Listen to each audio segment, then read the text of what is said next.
All right. We're ready. We're on stream. Are we ready? Okay na ba yung... Yeah, we're ready. All right, all right. Mic's up. Cameras over there. Yes. We're ready? Ready. All right. All right. Welcome, everybody. It's kind of weak. Welcome, everybody, to CIIT ESports Summit, Day 3, League of Legends Grand Finals.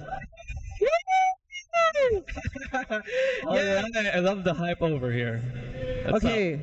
So, yesterday's game was Valorant. Actually, the game yesterday was really, really close. Lagi sila nang tatay. So, if the other team was at 3 and the other one was at 1, they would like even out the scores each time. So, the game kind of took a long time, actually. Yeah, including the pressure, being in a grand finals, winning a bunch of prizes, and Yes. being dubbed as the best team in Valorant sa CIIT. I think it's really high stakes. Yon. So, before we to continue, we have to give thanks to our orgs and to our sponsors. Because if they didn't help us, this wouldn't have happened. Yep, without them, all of this wouldn't have happened. You wouldn't be watching this. So let's get started calling out our sponsors. This event is organized in collaboration with the following RSOs of CIIT College of Arts and Technologies.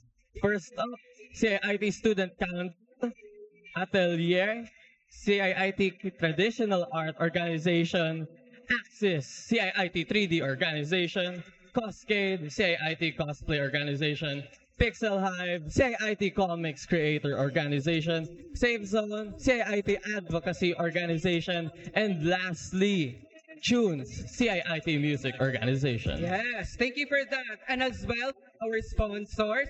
So, CIIT ESports Summit Vengeance is powered by the following sponsors. Arena, empowering and upskilling community, creating heroes by competition, opening pathways and career opportunities. Because hashtag not just play. And we have Vital Strats, creative solutions. We breathe creativity and live for turning ideas into impactful solutions. HPL Game Design, creative services for businesses. Keyword Studios, imagine more. There are a bit of keywords in pretty much every video game you know of. All right, thank you so much, Boa. But before we get started, for those who haven't tuned in too much sa semifinals ng League of Legends, we have this special thing called, feed my feedback. We have this special thing called the Fearless Draft, which is basically you can't choose the same champions over again. Why is that so? So that we could have a more impactful, a more fun, and it will make the teams create more strategies and for more of a fun gameplay and overall.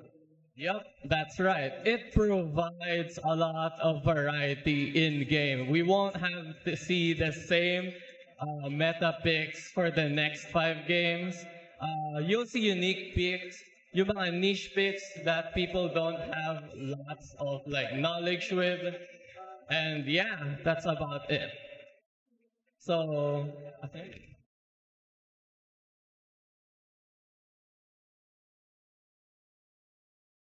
All right, so before we continue with the stream of the esports, we have to introduce the team and its players. All right. These are the guys that will be fighting in the Rift for the title of CES Grand Finalist Champion. All right, let's go. Here we go. Now introducing our CIIT ESports Summit Vengeance League of Legends Grand Finalists, Scam Gods versus You Know Why. Now introducing the top laners, Jinbei and the Pro Warden.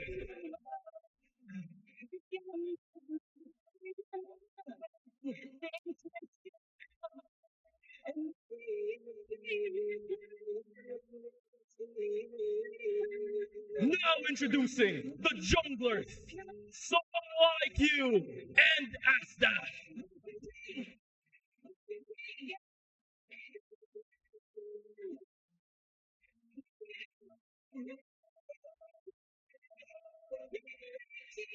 Introducing the mid laners, Beam and Peyton.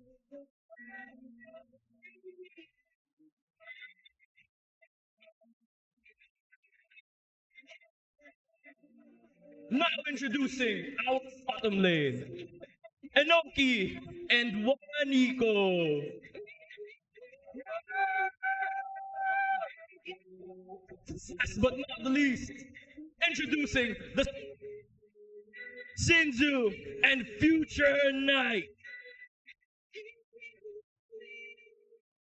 Let's give a round of applause to our players. Passing back the mic to Joshi and Adriel for the player interviews. All right, Vid. Thank you so much for the wonderful introduction. It really hyped up the match. All right, before we start with the games, we're gonna have some interviews. Let's start with 𝘄𝗵𝘁'𝘀. All right. Congratulations on reaching the grand finals. Your team has been on fire lately. How does it feel to be dominating the competition heading into the grand finals? We're aiming for one thing, the golden road. The Golden Row. We'll talk more about that later. They had some history on the Golden Row. On the CES Grand Finals, they've been undefeated from qualifiers to semifinals. So we'll see if you know why one who's to be stopping the winning streak. All right, next question. Fearless Draft challenges you not to pick champions over and over again in the series. How does this restriction impact your drafting strategy? And how do you feel about it?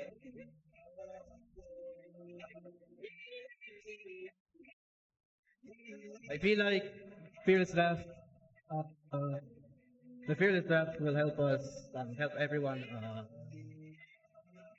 It helps showcase the limits of the champion pools of every player as of how we could handle it. We could. All right. Thank you so much, Jonathan. How did your team? All right. Sorry.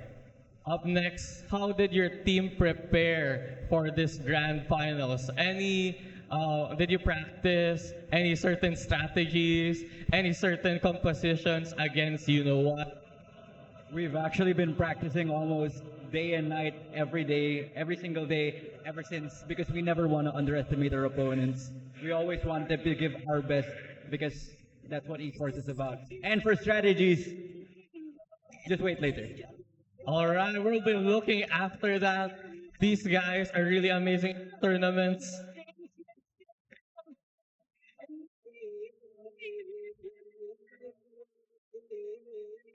All right, sige, ako na lang. Finally, what message do you have for your competitors? You know why as you prepare to face off in the grand finals? Best of luck. I hope we have a very good game. I hope we have a banger of a series. And yeah, let's give it our best, everyone. All right. And then for the last questions, ano masasabi niyo sa fans niyo? I'm sure kayo, or friends or family, may mga shout out. Thank you for supporting us.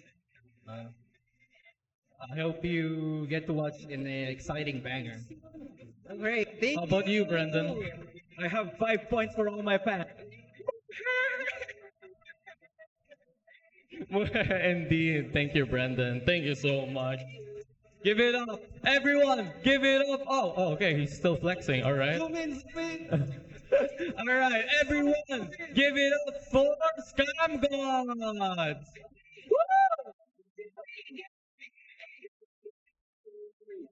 All right. Let's go to our next team. You know why. All right, so you know why.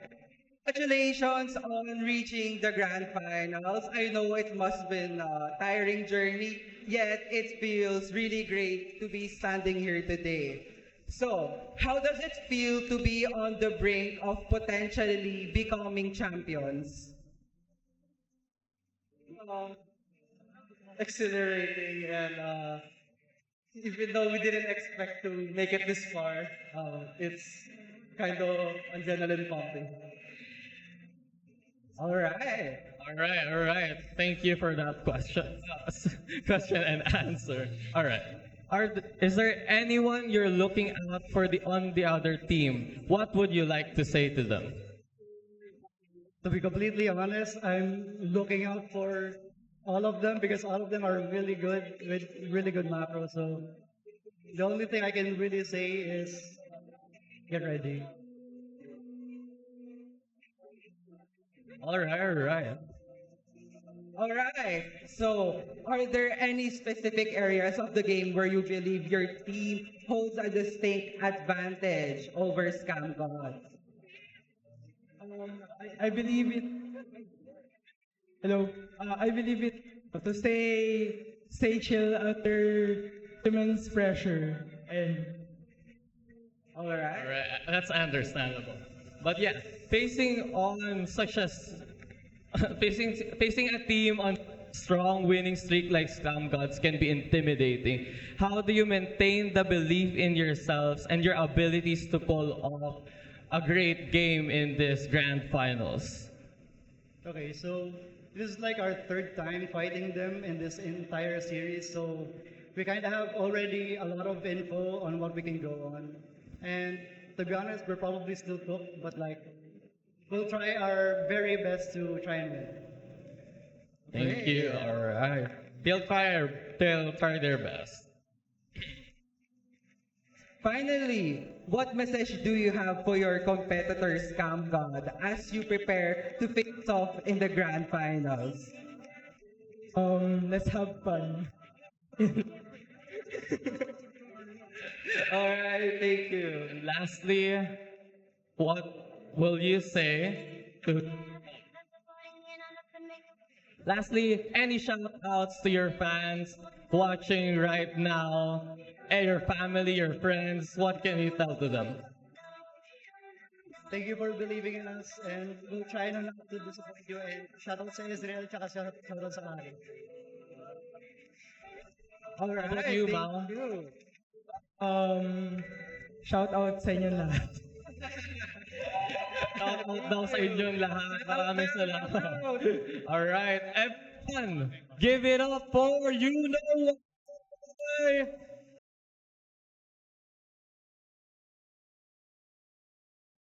Alright, you may now take your. All right, thank you so much. Alright, now they're going to their stations. Magsisimula na ang grand finals. Best of luck to you guys. So make sure Thank you so much. stay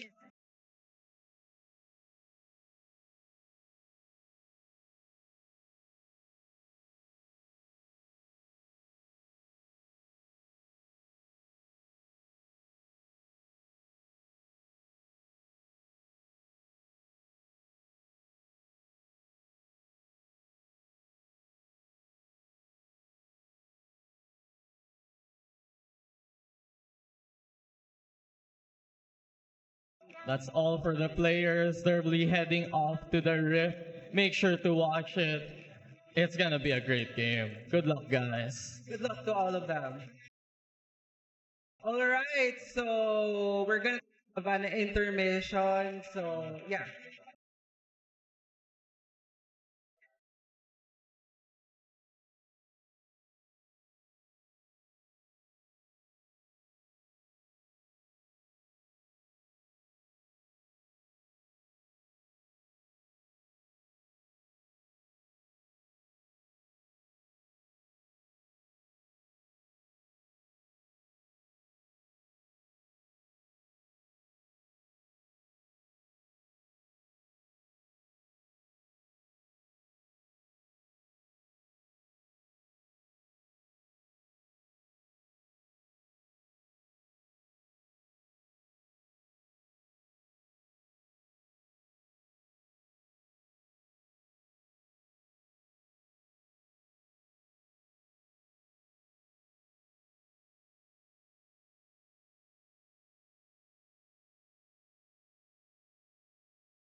My name is Andrew Cusi, but if you've been on the roof, you know me as 𝗬𝗵𝘁𝘂𝗍𝗲. And today, joining me are my partners in crime. I'm Paraggua, a member of CTC, also on the ref as well of it. It's my friend. Seth. But if you've also been on the riff and been following me, Mean Grip. So, for those who don't know, today's kind of a revenge match, which helps a lot, seeing as the event is called CES Vengeance. So, a little backstory. Scam Gods had knocked 𝗖𝗵𝗃𝗧 to the losers bracket, and 𝗖𝗵𝗃𝗧 has made a miraculous run, or not miraculous, but a very well-fought run through the losers bracket, only losing one game, and now they're here to get revenge back on Scam Gods. So, what do you guys think about that? I want to say poetic, since, again, the name of our event, CES Vengeance. I wish this was scripted, because it's by sheer coincidence, really. Yeah, anything out there? Honestly, it's kind of crazy to me that this is the third time that they're gonna fight 𝗬𝗂𝗍𝗶𝗍, to my knowledge. You are right there. The first time they fought was in group stage. Then again, they fought in semifinals. That's when they were knocked down to the losers bracket. Hey, you know what they say? Third time's the charm, right? I like that. So, a little background info. I had a chance to interview both members of the team. And Scam Gods kind of describe themselves as having a champion pool the size of an ocean, which I think is kind of funny. I don't doubt that they do have a champion pool like that. But when you compare the stats, Scam Gods have picked 27 unique champions compared to 𝗖𝗵𝗃𝗧's 39. So on paper right now, 𝗖𝗵𝗃𝗧 looks like to have the bigger champion pool, but they also did play more games than Scam God. So their claims will have to be put to the test, especially because of our Fearless draft. For those who don't know, the Fearless draft is a type of draft that we've been doing for the semifinals all the way until now in the finals, where teams who pick a certain champion for the first match can no longer pick it for the entire series. So for the second game, if you pick 𝗬𝗠𝗏 in the first match, both teams are no longer allowed to play 𝗬𝗠𝗏 for the second game and onwards.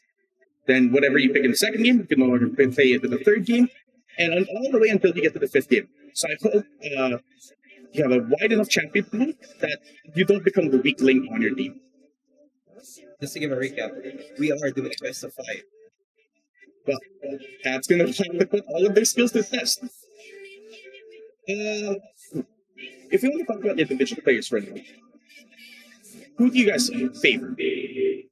In terms of Tough question. Let's say personality-wise. Have you had a chance to talk to any of the players? actually, on both teams, I talked to 𝗏𝗏𝗏, their jungler, and their mid laner, Beam. For those who don't know, 𝗏𝗏𝗏 is a part of Scam Gods, and Beam is a part of 𝗖𝗵𝗃𝗧. How do you know them? They were both my 𝗏𝗏𝗏 was my teammate. No, wait, no, sorry. He was my coach in Purple Hounds, and Beam was my teammate, also in Purple Hounds. How far did you go as Purple Hounds when you were with both of you? We managed to win third place. That's pretty good, pretty good. What do you think of 𝗏𝗏𝗏 as a coach? Honestly, he's pretty good. Okay. Have you been able to play with him as a player? Unfortunately, the only time I managed to play with him was during the tryouts. Okay. Then, but you definitely played with Beam, right? Yes. So, what do you think about Beam then as a player?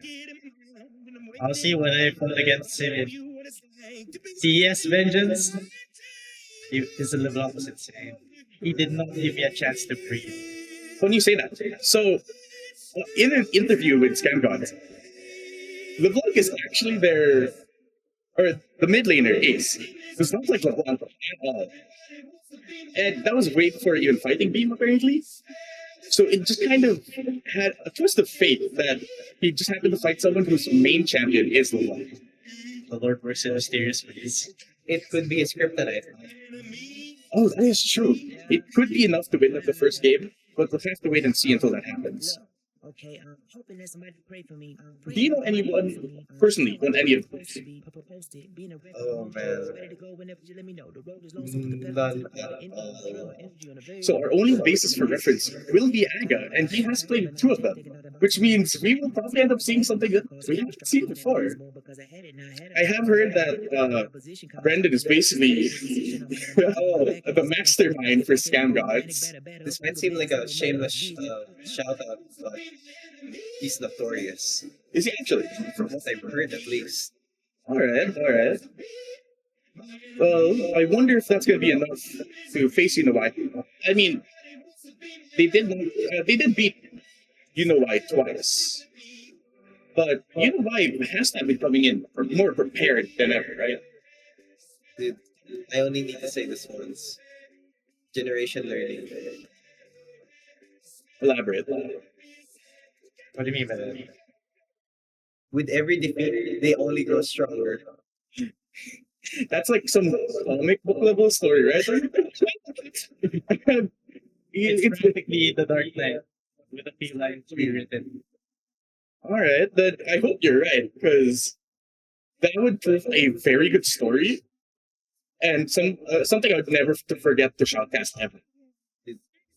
This match, this entire set right now, is probably the most hyped up event. So I'm just putting it there.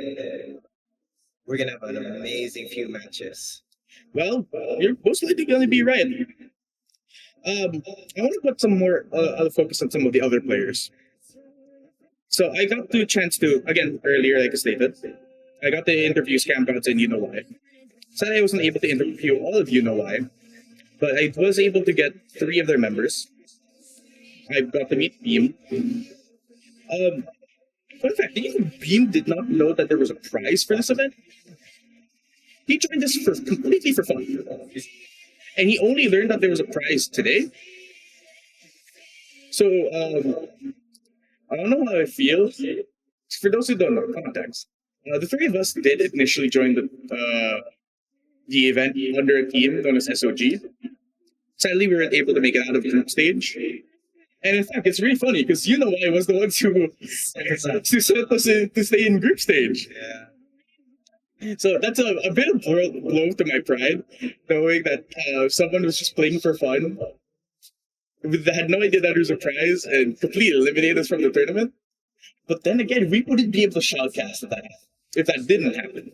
Thank you for the opportunity, 𝗖𝗵𝘁𝘁𝘁. Silver lining. There's a ray of light in every gray cloud, or something like that.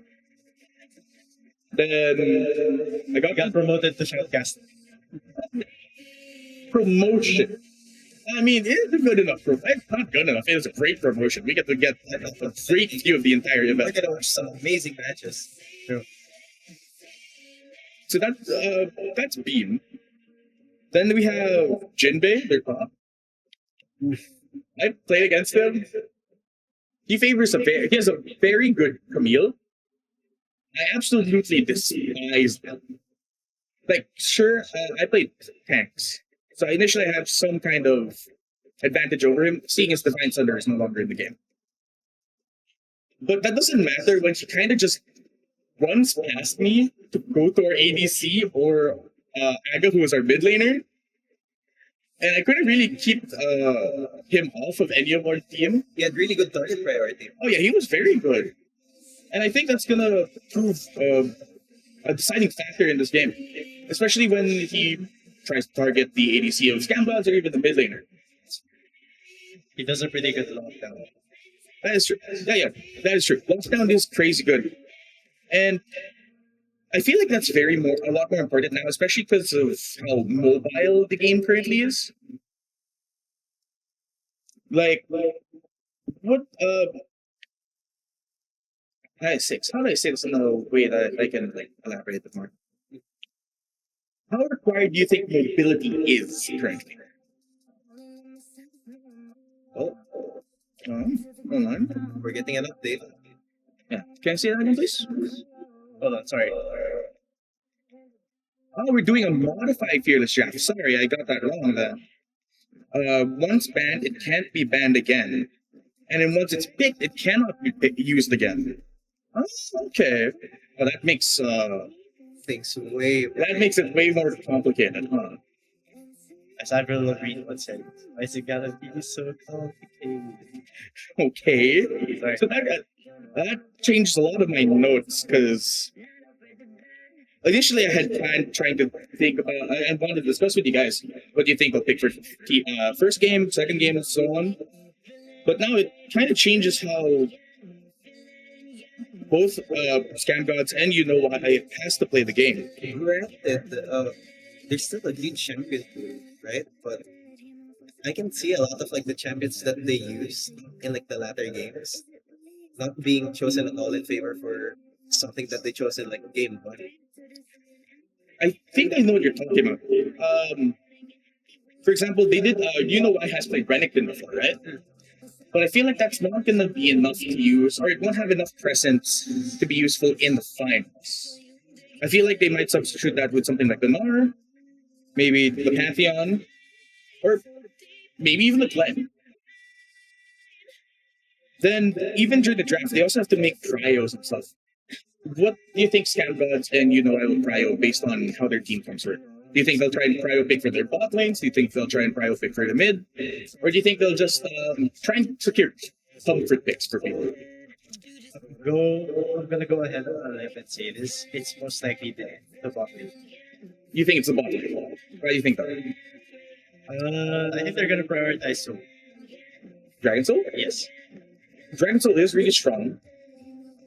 Some more than others, but again, if you watch the streams, you'll also know I'm a big shill for Elder Dragon. But you are right. I think Dragon is more valuable. But if it comes to terms of trying to secure Dragon over Baron, what would you think? Or even Dragon over Rift Herald, what do you think would be more valuable in that situation? Let's say the game is like dead even. Maybe 1 or 2 kills more on 𝘂𝗵𝘁'𝘀 or Scams. I mean, honestly, it depends on what champions they're playing. So let's say there's top laners playing lane bully that's very strong early game. Like let's say a Darius, very strong level 1. I think they're gonna prioritize ending the game as fast as they can before they fall off. Or if they're playing like a scaling, like let's say Vladimir. Okay. They're gonna delay the game as long as possible, until Vladimir is up and can one-shot the carries.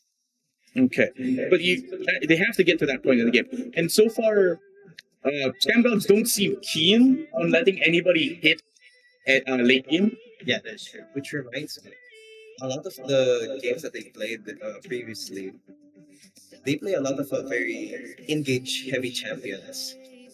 When was the last time you've seen an enchanter on their side? Enchanter support, I mean. Well, looking through the notes, it's a decent amount. Though they did do more engage, or they have done enchanters that have more engage abilities. Stuff like Morgana, who some will argue is not really engaged, but I will argue that having a 4-second vine on Q, or is it 4 seconds? 3 seconds. 3, and then Flash R securing stuns on like the entire team with stopwatch is more than engaged enough for anybody else. They have Senna, not really engaged, not really enchanting, but a very scary late game scaler. So they have ways to complement their bully style. Zyra,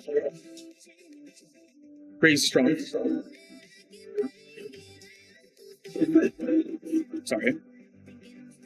Then trying to see what else we can find here. Oh, so with your earlier idea, for the gauge, they have shown to J4 Orion. Exactly. So they want to get into the fight as fast as possible. Okay.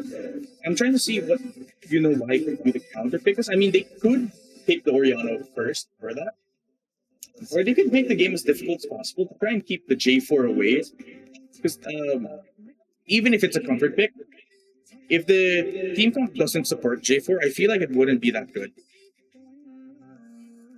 They've done Zeri. What do you think of Zeri? Do you think she's... let's do an argument. Zeri versus Smolder. Which do you think is more important? Because so far Smolder has been like one of those picks that has almost been guaranteed to be picked in match 1. The thing is, they have to make sure that Smolder doesn't blow up early, which is already a hard enough task. That is true. We did see a game with Cloggers where they were, I did end up getting the drop onto the Smolder, which kind of made it very difficult for the Smolder to get back into the game. But in that situation, Smolder did have potential to get back in the game because of its scaling potential. But do you guys, going back to the question, do you guys think it's worth cryo? That's a hard question, to be honest.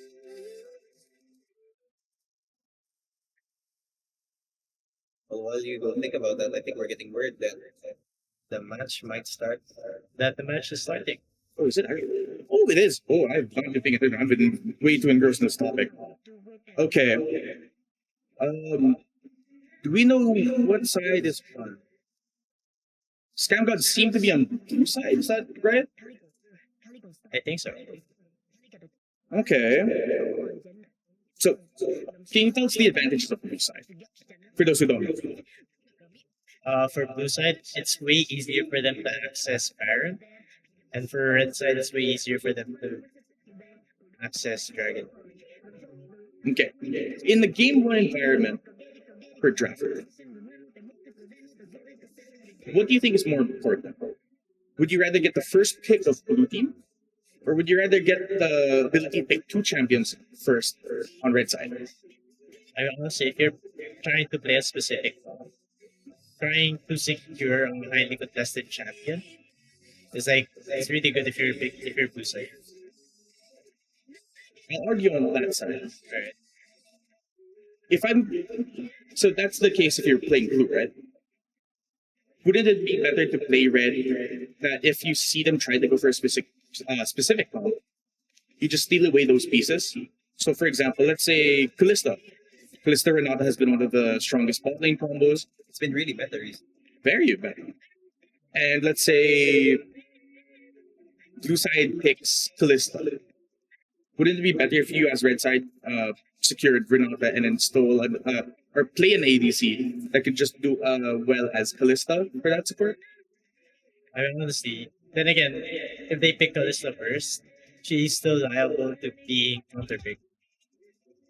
That's also true. So that's the risk involved when you do blue side, right? Yeah. You have to be aware of the risk, and then you have to be sure that you're flexible enough with the picks. Yeah. Okay. I mean, there's always going to be one person that's going to get counterpicked. Okay. What lane do you think keeps getting counterpicked the most, if that's the case?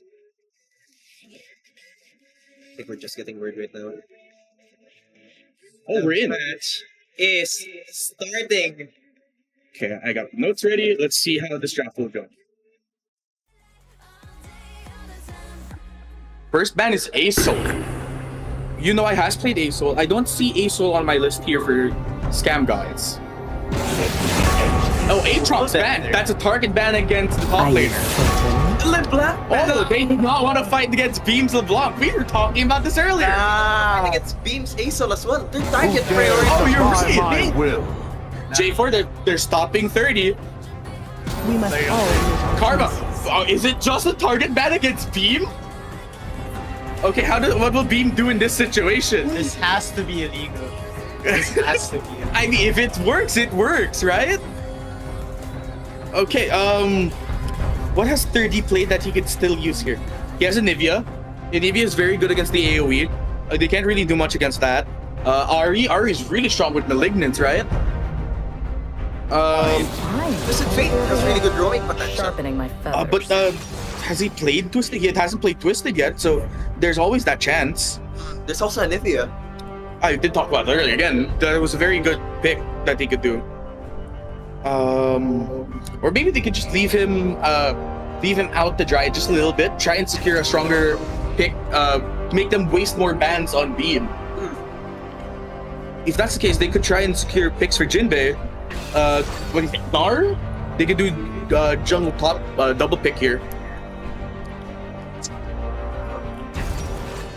Could also be Quirky, actually. If you think about it, like 𝗁𝗶𝗶𝗧. Quirky gives a lot of balance. He's AD, he's AP, long range. Some people will complain he's boring to watch, but he still takes a lot of mechanic. Okay. Hold on, you do have to understand though, the reason why he's so... It's very weak. Yeah, I don't understand that. Like, he looks weak, right? Like, early game, there's not a lot that Quirky does. CSs, he pokes a bit with auto attacks, I guess.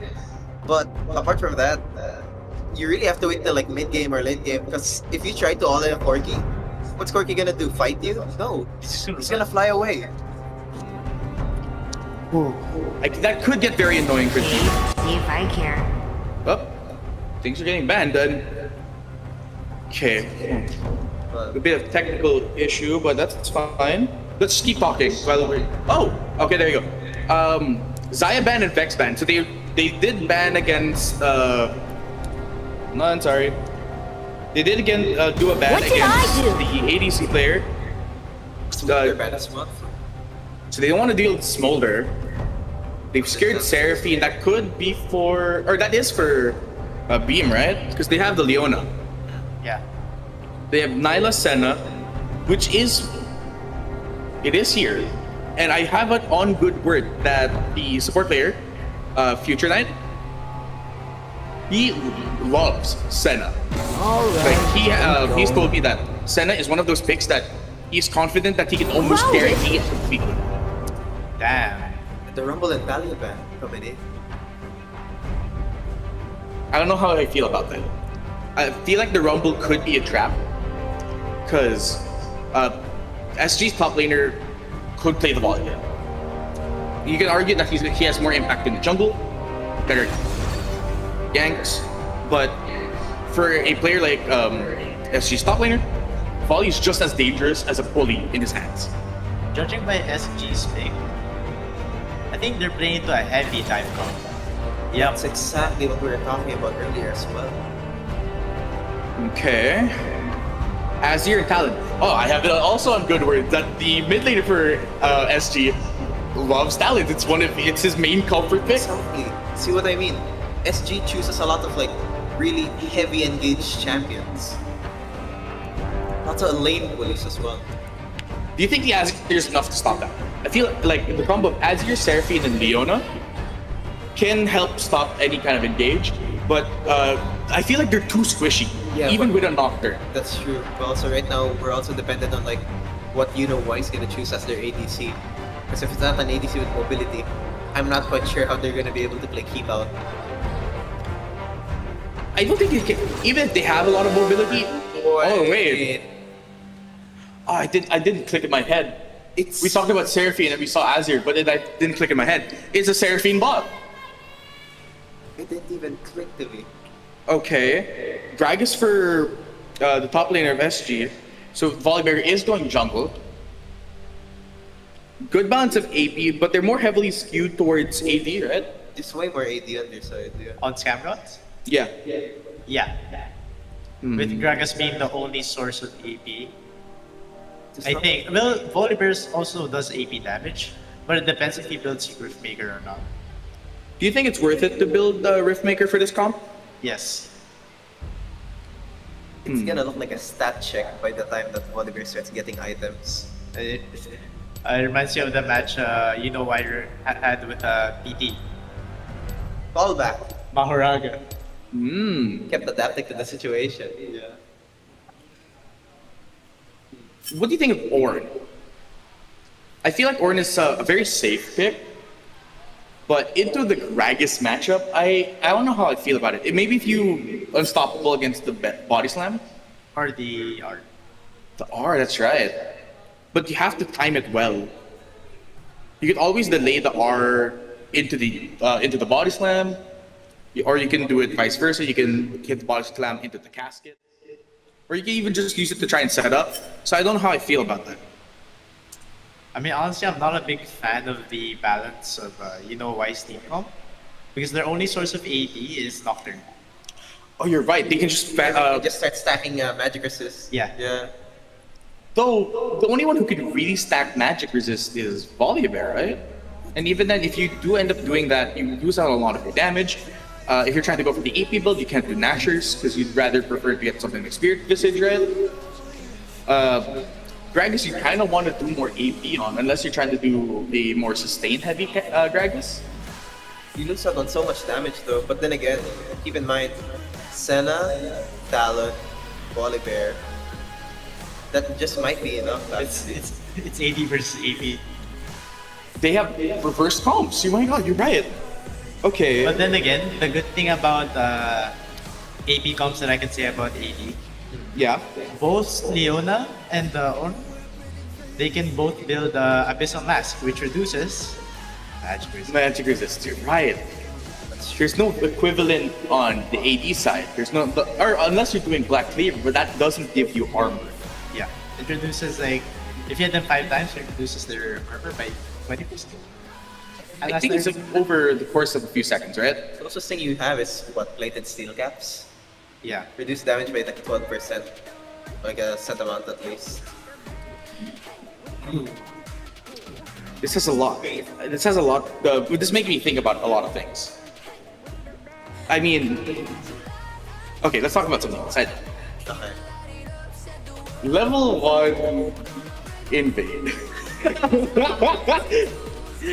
Like, if I was in Scam Gods, I would want to invade into this 𝗖𝗏𝗏 comp, right? Honestly, they do have the stronger 1v1. They have more they have faster CC. Talon is, just hits passive stacks. I mean, everyone hits bleed.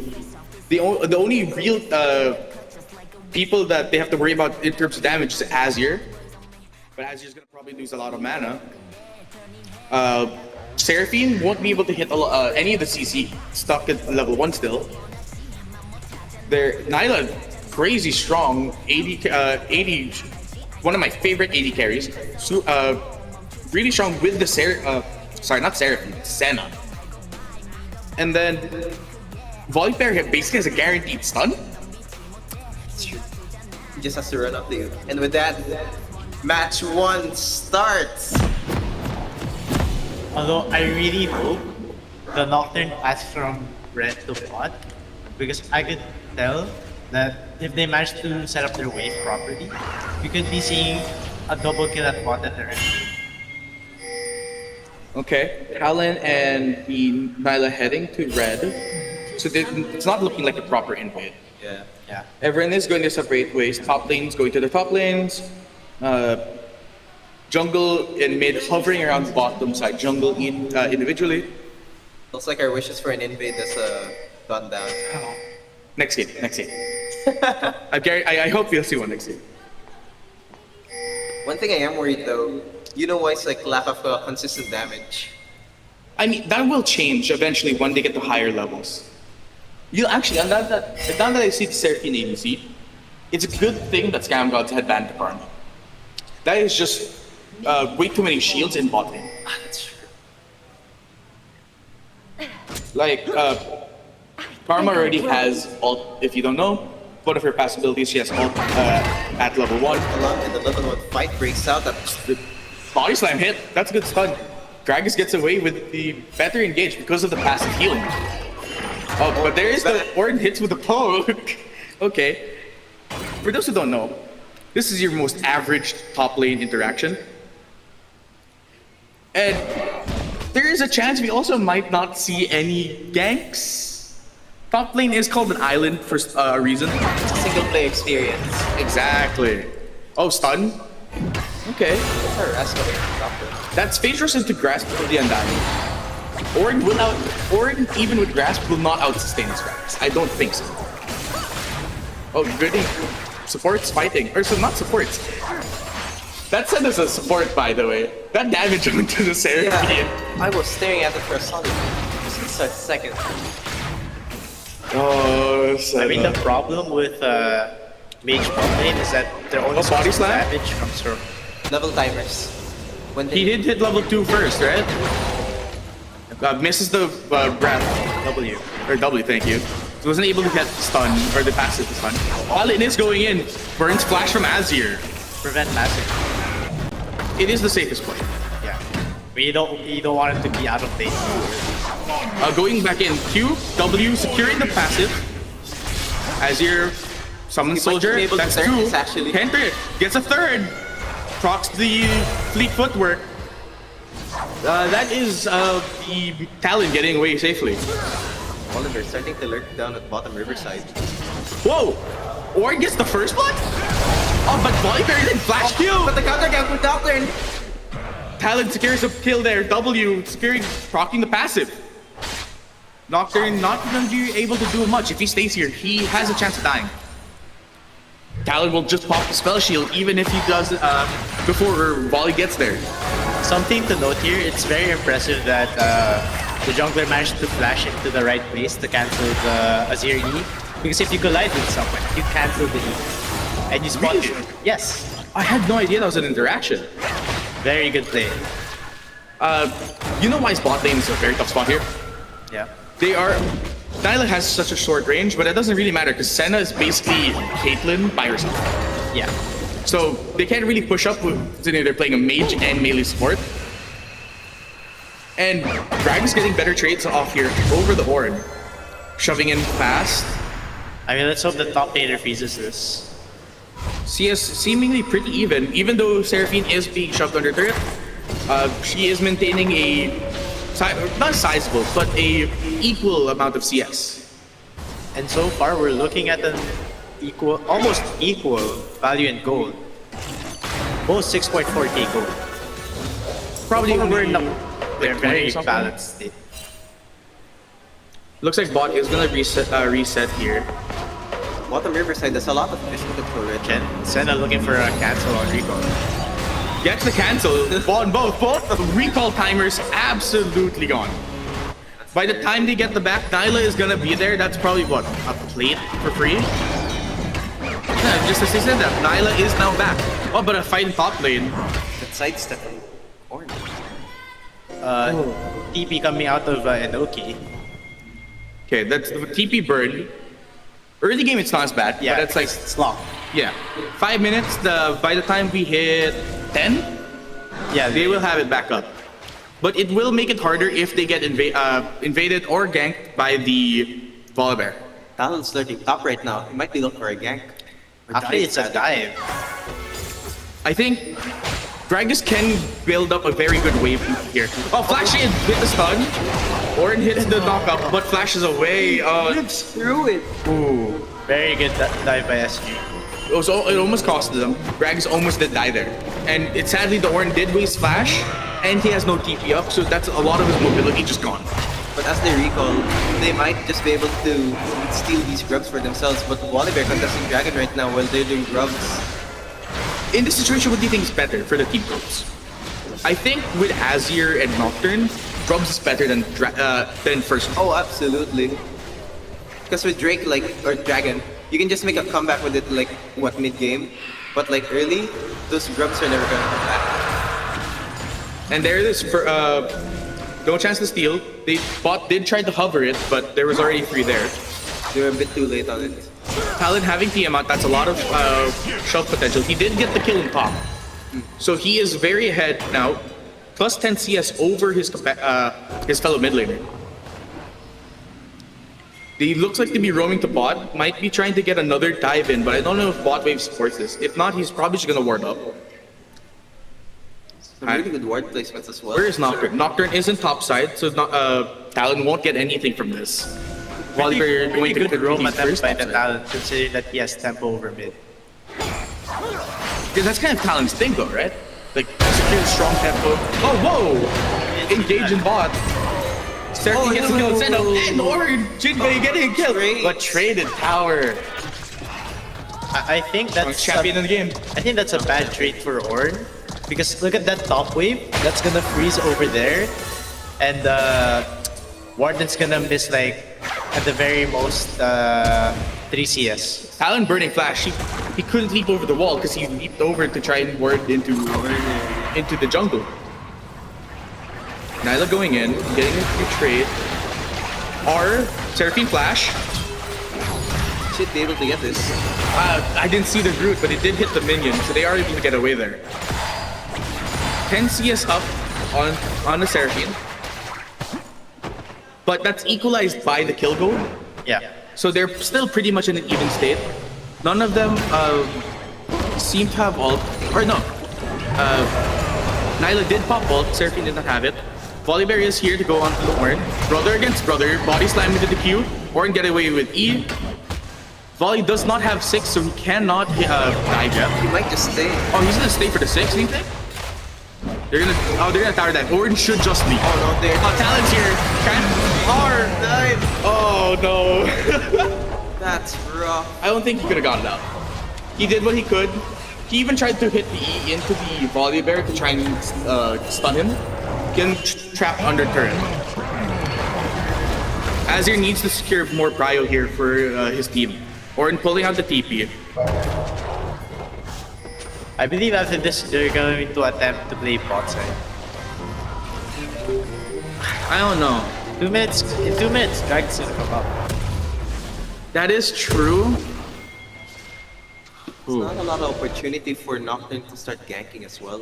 He's the one of those junglers that you have to hit 6 on. If you try and gank before that, you're not really gonna be able to do much. Exactly, it's like a fiddlestick situation.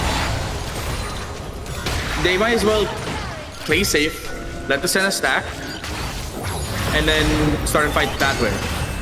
Because there's a lot of CC in this bot lane. We did talk about how kind of hard it is for them to deal damage, but a lot of their job really is just hit CC for their TP. Azir with a lot of CC support is gonna go crazy, especially with a Nocturne. It's practically their ADC. Practically. I mean, he has Fleet, not my favorite rune on him. Lethal Tempo is the better carry, but into the Talon, I could understand why. Yeah. I mean, do you want to live? That is true. Seraphine is clearing wards, or Senna is clearing wards.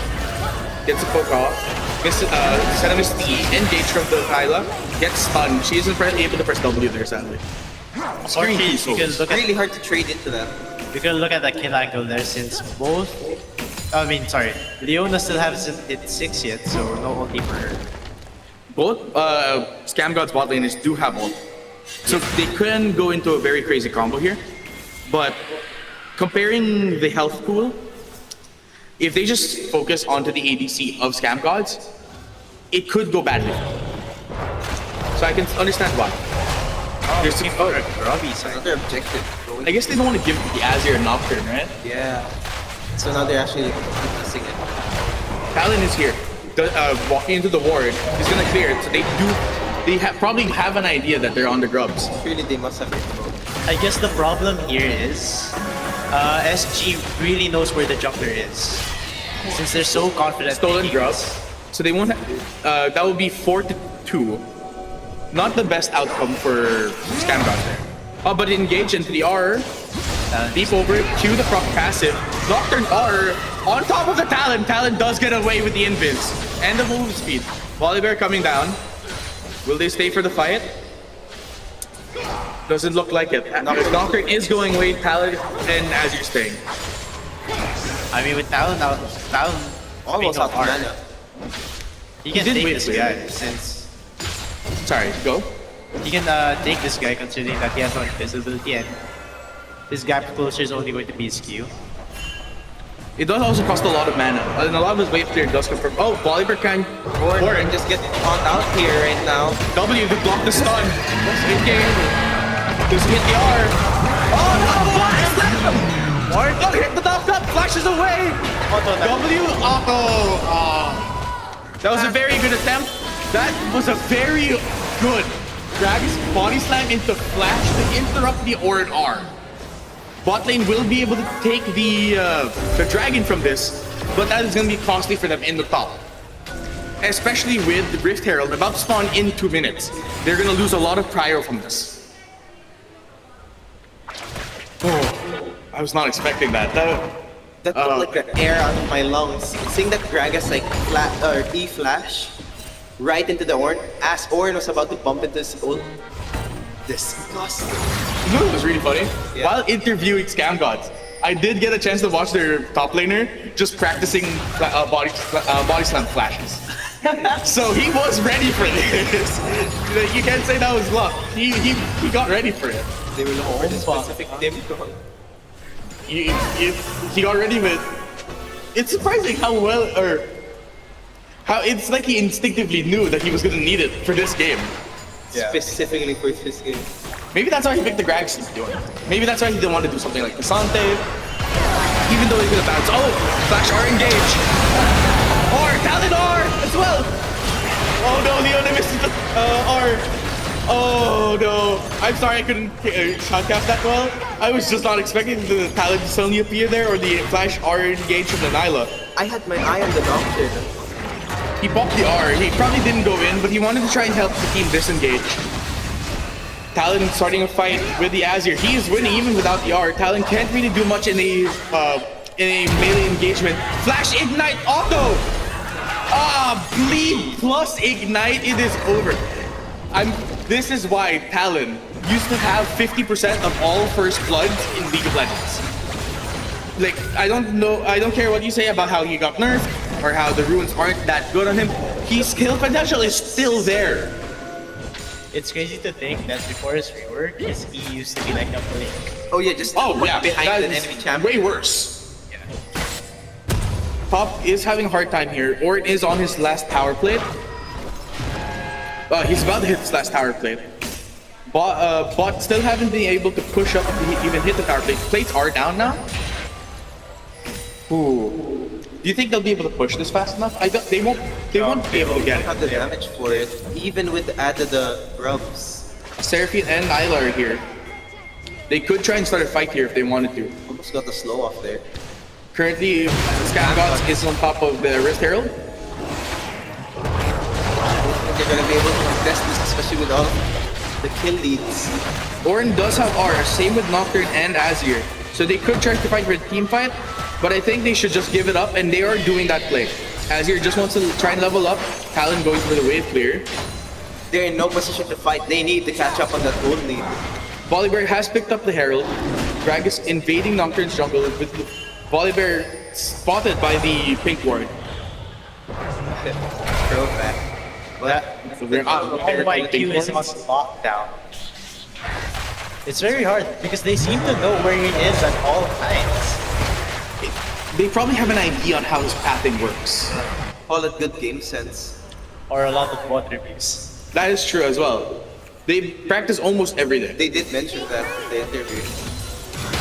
It also doesn't help, or it doesn't hurt, that 𝘁𝗏𝗏, you said earlier 𝘁𝗏𝗏 was question. Oh, engage! Nothing. Okay, the small engage, trade 𝗖𝗵𝗃 for 𝗖𝗵𝗃, root for a stun, I believe? And a flash. And a flash. Who used the flash there? I don't see any flash timers down, so no one used any. But this is very dangerous for 𝘂𝗏𝗏 to stay. They land the root. Oh no! Go back. Okay, thank you. We leave, but the action was gonna get good. We come back when the action was gone. Oh, tries to snipe, misses. This is our very 𝘗𝗵𝗁𝗏. Nyla going in. They're trying fast. That engagement of the Seraphine. Tower dive up to the field, and our that comes out way too late. Oh. Nocturne going, flash away from the fear! Popping the spell shield, Talon flash, or Nocturne flashes, he has to get out now. Oh, wow. 𝘗𝗵𝗁𝗏's doing really good this game. I mean, there's still a chance that 𝘂𝗏𝗏 can get back. They have to play really safe though. They can no longer try and pick fights for 2v2s. Because the moment that happens, 𝘗𝗵𝗁𝗏 just seemed to send another player there. They have to try and fight for 3v3s, or even just try and stick together for team fights when possible. They have to lane safe, or not lane safe, but they have to farm safely as well. It doesn't help that, like, the early kills that Talon got only really have to throw it. Talon going in! WQ! Ignite! Oh no! The Talon strikes again! Like I said, like How does he know? earlier. How does he know? There's no wards! There's no wards on blue! How does he know? It's just covering. I think Talon is actually just out here camping right now, just trying to look for kills. They lose Dragon off of this. Thankfully, they won't lose anything else. Their Baron will be spawning in 2 minutes, however. But that's so much priority as well for Scam Gods. A lot of damage on this tier 2 mid-turret. Wow, one auto against that Azir. He can't do much against this. He needs some help. I think split laner got possessed by Faker. Possessed by Faker. Channel this inner Faker. You know, it helps that his name's Ace. So, diver, Volibear, R from the Azir, rooted. Doctor goes in, R, Fear, Senna's Fear, Seraphine goes in, or popping the R. There it is, the double knockup. Seraphine hits the roof, Gragas TP, Leona R's, Talon going in. Seraphine gets away safely, tries to hit the AoE, but can't do much, R down. Oh shit, Ace! It's a bomb, baby! Ace, oh my god. Ace for Scam Gods. That was a play. They still have Herald. 18 minutes. They won't be trying to end this early. The only ones alive will be Leon and Nocturne. Will this be an under 20-minute game? Wait, what? No, they're pushing the boss turret. Tower. It was still a good drift. Don't get me wrong. Oh my god. Okay. Azir will be able to stop them from taking the tier 2 bot turret with Leona. All of 𝘂𝗏 is up. That was a very close team fight. I just feel like that Scam Gods was able to respond and reposition faster than 𝘂𝗏. 𝘂𝗏 was able to chain their CC well.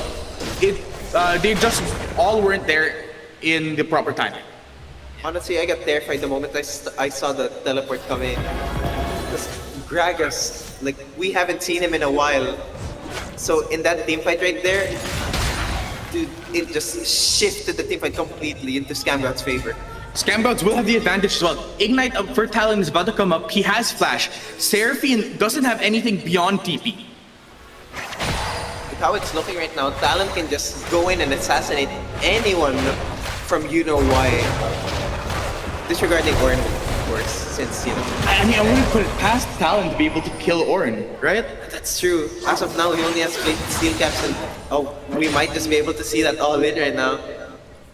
So far, by the way, I forgot to mention this. The ADC for Scam Gods mentioned that he was trying to go for a high kill participation 0 deaths. Engage from the Talon. Could have been a little greedy. Nyla going in, hitting the R. Nocturne goes in. Or hits the triple knockup. But then here comes the Senna. Hits the charm. Volley flashes over it though. They can't do much stun onto the Leona. Rooted. It's only Seraphine left. Can't do anything. That means they're on to Baron. As you're trying to get away from the Gragas, gets a good shuffle. Oh, Bomba catches with the body slam though. From the fraud. It doesn't help that SG is up by 16 kills. 14k gold. Oh, I didn't even notice the gold lead. That's 2k gold lead in top lane, 3k in jungle. Oh no, 2k. The mid lane had, I think I was over almost 5k. Yeah. Oh no, and all of Scam Gods have Baron now. This is gonna be way harder to deal with now. Wait, I just realized, Volibear has not gotten a single kill. He's sitting there with 0 kills, 0 deaths, and 10 assists. I believe he might have been 007 at one point. Okay, now look at the talent skills. He has 10 kills. He has half of the kills in the game. It's a really beefy talent. Oh, Seraphine caught out here alone. Gragas is coming in. Body slam hits the R. Pass. Leads in. TP coming in from the Ornn. Ornn could have been a mistake. Chain CC by the Nyla and the volley. His team is restored. Double body slam into a triple R from Nyla. Sorry. Oh, and he got bursted down by volley. R over the wall as he hits the R. Gets over. He's coming after him. They might just dive this though. There's 4 of them right now. But without a wave pushing up, I don't think it's gonna be possible. They're just gonna shove mid. Oh, Senna's gonna cancel the back here. Oh, okay. They're just clearing this towers. They're just gonna open up the base as soon as possible. With Talon alone up there, what are they gonna do? Try and stop him? I don't know. The macro of Scam Gods is proving to be way too much to handle for you know why right now. And 𝗁𝗏 playing a dangerous He's game. crashing into it now with Paraggua. Oh, that's 5. Senna is super low. Almost a pick. They're stuck in base. They're being a bit too greedy here. Hit the charm! 3! The orange hit Igneous R. Knock up on 1. Gragas goes in, hits a triple body slam into the triple crash. Talon on the Seraphine, that's 1. Leon has alone, flashes. 1v4, there's nothing you can do. And that might just be the game. Whoa, that is a under 30-minute game from Scam God. 4 players quit Baron. They have AP power push from the Gragas. It is over. And now they're officially hit. Scam God. They have hit a 20k gold lead.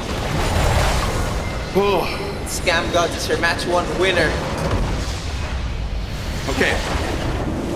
With these picks are now gone because of the modified field strat. So I'm hoping, you know why? Or I'm not hoping. I believe. You know why will show us something special in the next. This was really unexpected for me because the bot laner or the ADC player for Scam Gods was telling me that he wanted to go for a no kill challenge or no death challenge. He wanted to hit the highest KDA, I believe, in the entire CS. I think that was just stolen away by their mid laner. So he achieved one of the goals. This is a separate member. Yeah. Or he achieved 2 of the goals. It's just, you know, Talon may or may not have taken the other one. 3 of them. No, there's That's... I'm surprised by that. Greg's damage. 25,000 damage. Did you see how many people that Gragas knocked? He hit multiple 3... Okay. Sorry. He hit multiple 3-man body slams. He hit multiple 3-man casks. It's too much setup. And with fast rotations like that as well, did you see how fast their top laner was able to respond at every team fight? He always saved a TP. He only used it once during the laning phase. And then he just waited for it to get, I believe, to turn into ultimate TP. And he just responded to all of his team. Honestly, very impressive rotations by the Talon as well. Always looking for a role, always manages to get a dive. I feel like that was a given. Did you see his smash presence? I felt like Talon was, well, not really everywhere. It felt like it was a third jungler. Exactly. One thing I could say though, he hated the ward. Oh yeah, that's true. He was probably trying to get another gank in the bot before he got spotted by the ward. I saw him roam the top like, what, 3 times? Decent, good crowd control score. Oh wow, Nocturne with the highest crowd control score. I guess Paranoia does count as that, huh? Yeah. Stats are, despite the loss, you know why he still did really well. Yeah, that's true. They, how do I say this? It's just the Scam Gods have a better macro play. For those who don't know, League is often differentiated by macro and micro play. Micro play is how good you can control their character, while macro play is how well you play around your team in the map. Scam Gods just basically pick champs that let them abuse their macro play. Oh yeah, very oppressive champs. Any assassin, especially Talon, however, who can knows when to dive with a Volibear and a Gragas, or even just heading the bot with the Volibear in the double ADC, or the ADC support bot lane. That's just a lot of pressure that the Talon's building, because Azir has to try and either give up the CS or restful to his team, and they could be, and it'd still be only like a 3v3, or best case a 3v3, worst case a 3v4. And even if he tries to do that and he isn't 6 yet, there's nothing much he can do except give away a free kill. So it's better that he stayed in lane. He most likely told his team to play safe. They probably weren't just expecting damage. Talent isn't too often used. Yeah. Compared to like other assassins and control mages. So I feel like they'll be more adapted and ready for this, for something like that in the second. Oh yeah, in the second. I mean, hopefully we get to see an Orion. We'll probably see an Orianna J4 combo, something similar. Then again, you also have to keep in mind, in the bans from earlier, they all target priority ban A bit late. Beam. That's They true. do not want him to play. They know his fear. Exactly. So what do you think? If I remember correctly, the Furious Modified Draft, they can't be banned again. So that means In the third game, they'll be able to ASOL is going priority ban Beam again? Again. So that means we have, let's see, ASOL is going to be out there, LeBlanc's going to be out there. Scamgod's top lane might get Aatrox. We might see the World Ender. You're right. We might see the J4, which might be able to bring them out for the Orianna. So we'll just have to wait and see. Okay, I want to hear your predictions, both of you guys. What champions do you want to see next game? Aphelios from Lyco. Mainly because I'm biased towards Aphelios. Okay, that's fair. I love that champion. Everyone has their favorite champions. I mean, I would love to see any of the top laners play Garen.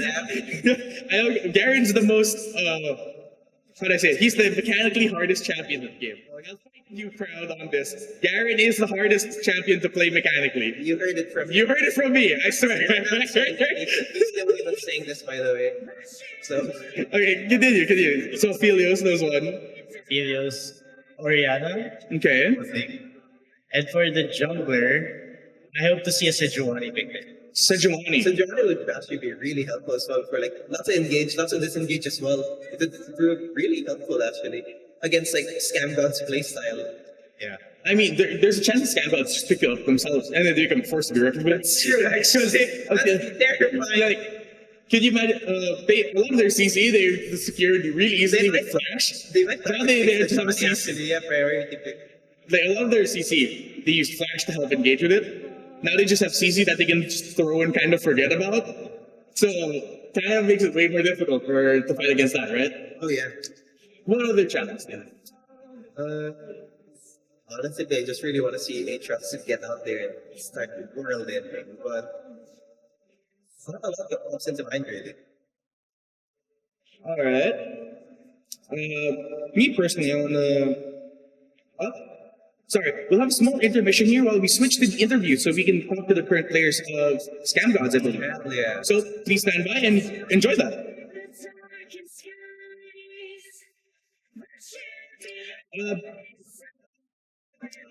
Before we do, Yeah, I say it before we switch it over. thank you once again for attending CES 2024. Okay, that's enjoy all the artist alley stuff. Make sure that you support the artists if you find anything you enjoy there. To all the people who are thinking about joining CIIT, I mean, Lots of talented people here. lots of talented people.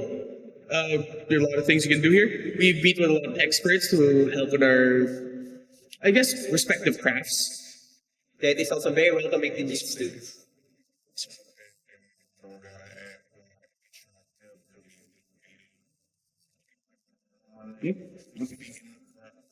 Huh? Sorry for this, hold on.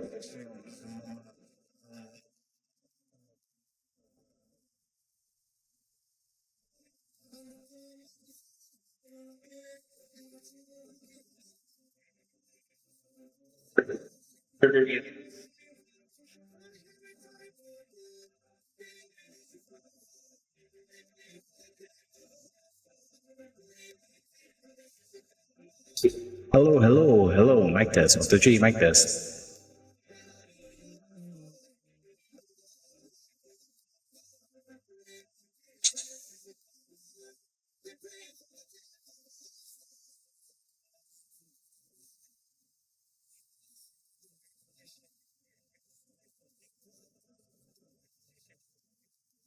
Yeah, go ahead. 38.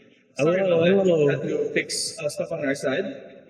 38. It's okay. Hello, how are you guys doing out there at the broadcast? Why the target ban to be banned? I wasn't on your team, but I feel like the target ban to beam was a bit rude. What do you mean? What are you saying? We definitely didn't target ban anyone. Okay.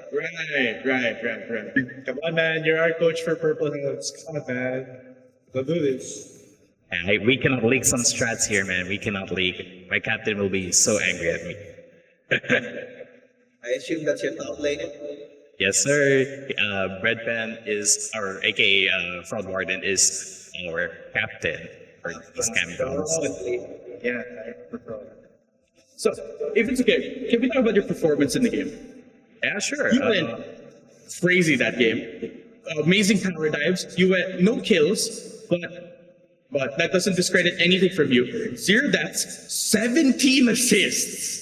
You were there for over 60% of the kill participation. Yeah.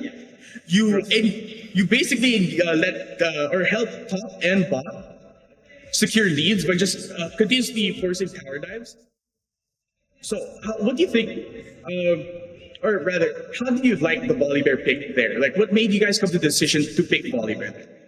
𝗏𝗏𝗴𝗏 is actually one of my safest picks ever since the earlier seasons, and I'm super comfortable in playing 𝗏𝗏𝗴𝗏. It also helps with the fact that 𝗏𝗏𝗴𝗏 is super strong right now. He's one of the strongest junglers, one of the strongest top laners at the moment, so we just wanted to pick 𝗏𝗏𝗴𝗏 since they didn't ban it for the first game.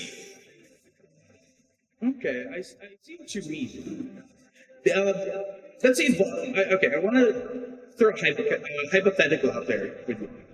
All right.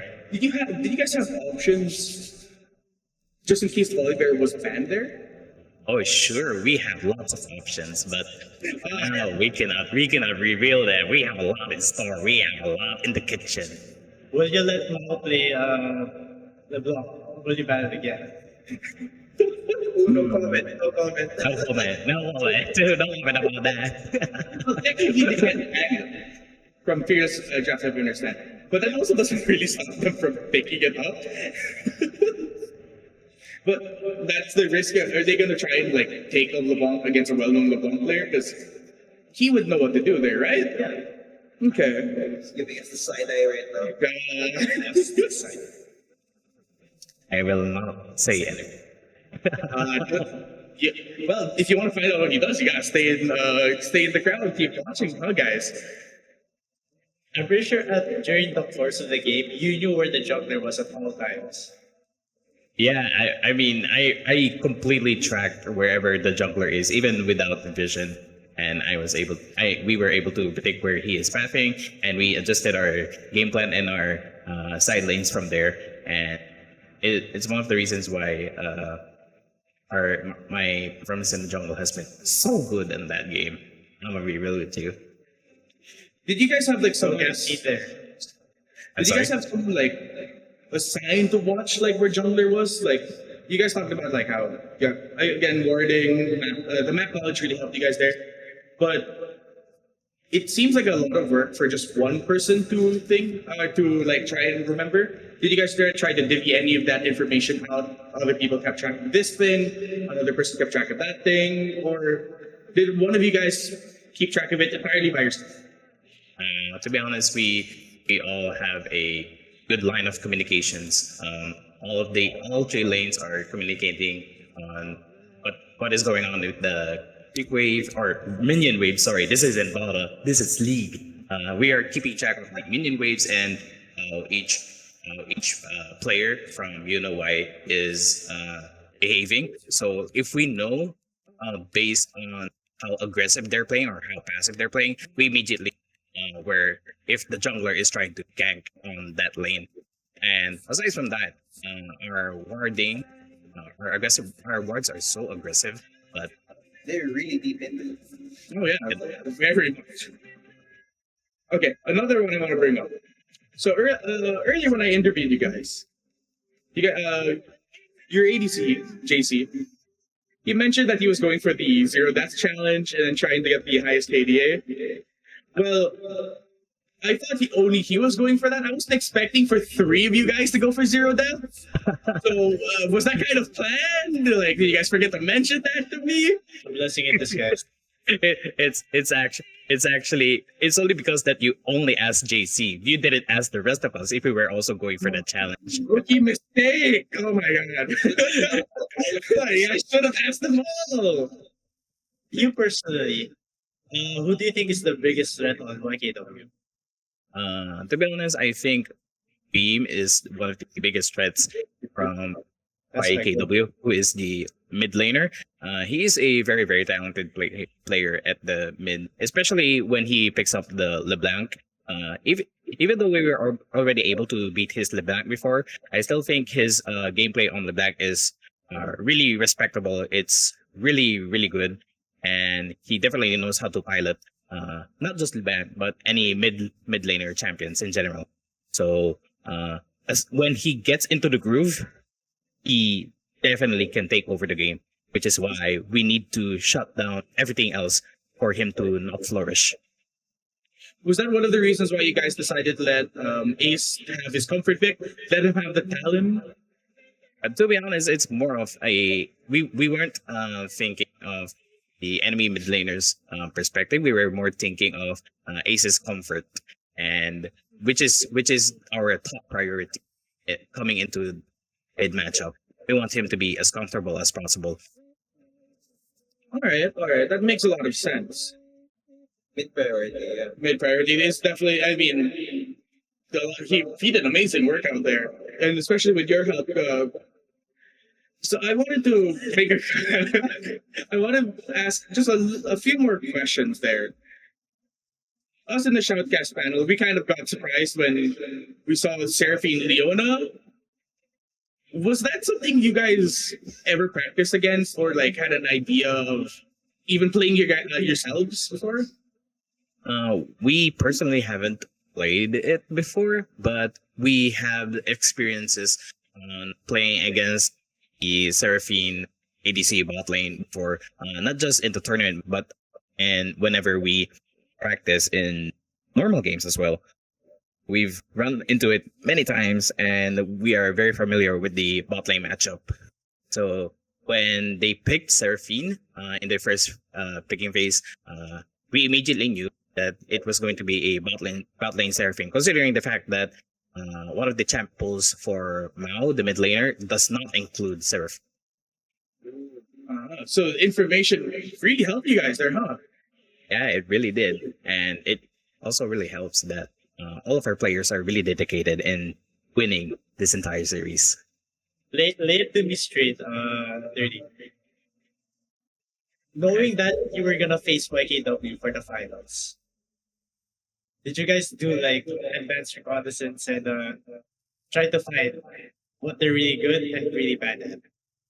100%, but that is all that I could say. You guys disclose how long you guys spent like pod reviewing or looking at like team conf ideas? Oh, he's giving it a side eye again. He doesn't want to disclose He's looking at his team leader past the camera. And the casters even know what I'm thinking outside of the game. Read him like a That's why you got casted out of CES early. Oh, wow. I'm kidding. All jokes aside. You got it. YKW. Okay. Pretty good. You lost your train of thought. Yeah, okay. You lost your train of thought. Okay, I wanted to ask just before, and maybe just to tease the crowd just a little bit. Before we close up this interview, Was this the secret strategy that I was told about, or? Not yet. Not yet. Oh, okay. Then everyone in the crowd, please keep an eye out for that. And here in the Shoutcasters panel, we want to thank 𝗏𝗏 for taking the time for the interview, especially after having just finished the game. So again, And thank you guys as and you well guys for great. interviewing me. I really appreciate it. No problem. Please keep doing well.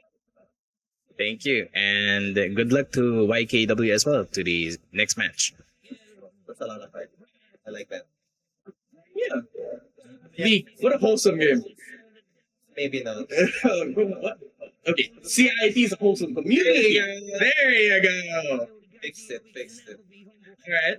So, everyone in the crowd, please, again, thank you for enjoying that match. We will be coming back soon. We'll be taking a small 40-minute break.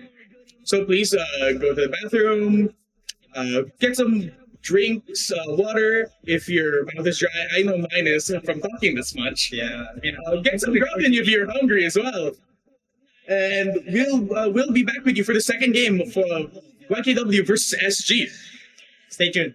Stay tuned.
And well, we're back. And still, baby.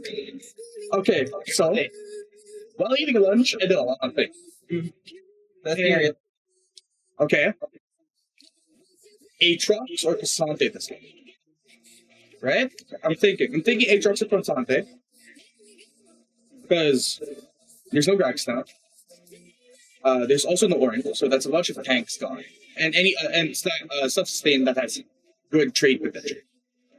So I'm thinking K'Sante, Rumble, maybe he was banned, so he should be available now. Aatrox. I'm also thinking of maybe Yone. What do you think? Yone, Wait, are we guessing for Scam Gods or you know what? You can state whoever you want. How about you, do you have any predictions for Scam Gods or you know why? For SJ, I believe they would pick Rammus. I would see a Rammus pick them. You want to see Rammus? No, I'm predicting that there's going to be a Rammus pick them. Okay. What specifically from you? I mean, not really counting for like you know Oh, why. just a general overall like good pick. Yeah, because I'm pretty sure 30 likes to pick that. Okay, well, they never showed Rammus, so they could as like a, I guess, a surprise pick. But we do know you know why has done Rammus, right? They did Rammus, Galio, Shen, all in the same team. Yeah. A lot of heavy CC, Yeah. and they did front to back very well. And they kept the attention way off to their bot laner. So that could happen if SG doesn't pick it up. Ooh. Sir Casante though, I do know, or at least like from our interview early before the matches, I do remember Scam God's top laner, Rod. He did mention he loves Casante. He claims, He claims. and he's probably right, that he is the best Sunday player in CIIT. Only in CIT, but Only in CIIT. Of course, only in CIIT, guys. Like, calm down, everyone. still, like, not a title that you can boast about anywhere. That's true. There's a lot of people in CIT that loves play League of Legends. We can argue about how many of them are on his level, but again, that's like cherry picking. And plus, you never know.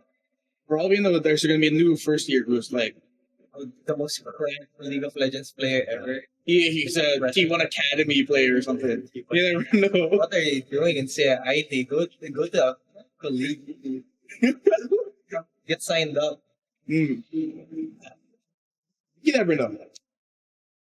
Okay, so we talked a lot about top laners. We talked about some junglers. Okay, let's talk about mid laners. What do we want to see? I'm thinking Ahri. Ahri is with Malignance, can go really crazy. Orianna has a lot of potential when any of the jungler picks. I want to see maybe Vex. Vex helps counters a lot of the dash champions, especially if the Scandals do end up picking the K'Sante. There could be an Aurelia if they need. Aurelia is flexible, top mid. Yeah. The last time we saw Aurelia was a difficult matchup, but it still worked out very well. For me, I want to see it's unlikely. At best, and at worst, it's very rare. A Zed pick. Zed? You pick. I mean, if you want to style any opponents, sure, but do you think anyone can pull it off? Then we trust Beam to pull it off. We'll see. Okay. So I think it goes. That these are so telegraphed. Well, yeah. I mean, that's one of the ways they have it balanced. There has been a history that Zed is one of those champions where you cannot really make him too strong, because if they end up doing that, that kind of it kind of turns a lot of people away from the game, right? Okay. I mean, who loves an assassin breathing down on the neck 20%? We cannot talk about that. We cannot talk about the season where there's just strong lethality items even on ADCs. That was just like last season. Last or 2 seasons? Just before Smolder came out. But okay, so we talked mid laners. Bot lane now. Because I feel like you can do jungle and then top picks or jungle mid picks. That's for jungle. But it's kind of inherent that you have to pick 2 champions that go well together. True. And no matter what, that's a minimum of 4 champions being eliminated from the tournament that are just insanely good. Right? So, what combos do you think are going to go good? I want to say like Xayah or Khan, but we haven't seen a lot of Khan because Khan is a bit too squishy now. Xayah is still really strong, but she's often paired with a bunch of other supports now. Renata, That's in a really good spot right now, yeah. Milio. Lucian Nami. Lucian Nami. That's a staple. Scam Gods also like it. It's a very aggressive pick. Same with Why. They also very enjoy Lucian Nami. Both can actually pull it off really well. For Why, make it rush for... Because Why. Okay. We can also look at a Sivir pick. Sivir? Oh, that's something. But Sivir with Static Shift, yeah. Sivir is a very risky pick. Especially if Why picks. That means they're gonna try as hard as possible to bring it into the 400 CS landmark, where Sivir just kind of takes over the game. They can also go Ezreal. Rel can no longer jungle, so she's been relegated to support again. So that messes with a lot of her playability. So maybe Samir or Rel is a possibility. I mean, if we're following the pattern right, like, we're probably looking at them like way more like, or the same with their previous matches, like even before match 1 of like Scam Gods. They're probably looking for like another like super heavy aggressive channels. So we could be looking at something like, would you say Misfortune Zyra? Misfortune Zyra? Or even Kalista Renata. Okay. I look forward to the most. I want to see a Janna that has like boots of lucidity. Wait, sorry. What was that? Mobility?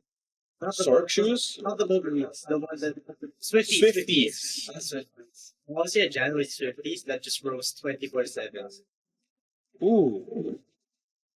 I don't know.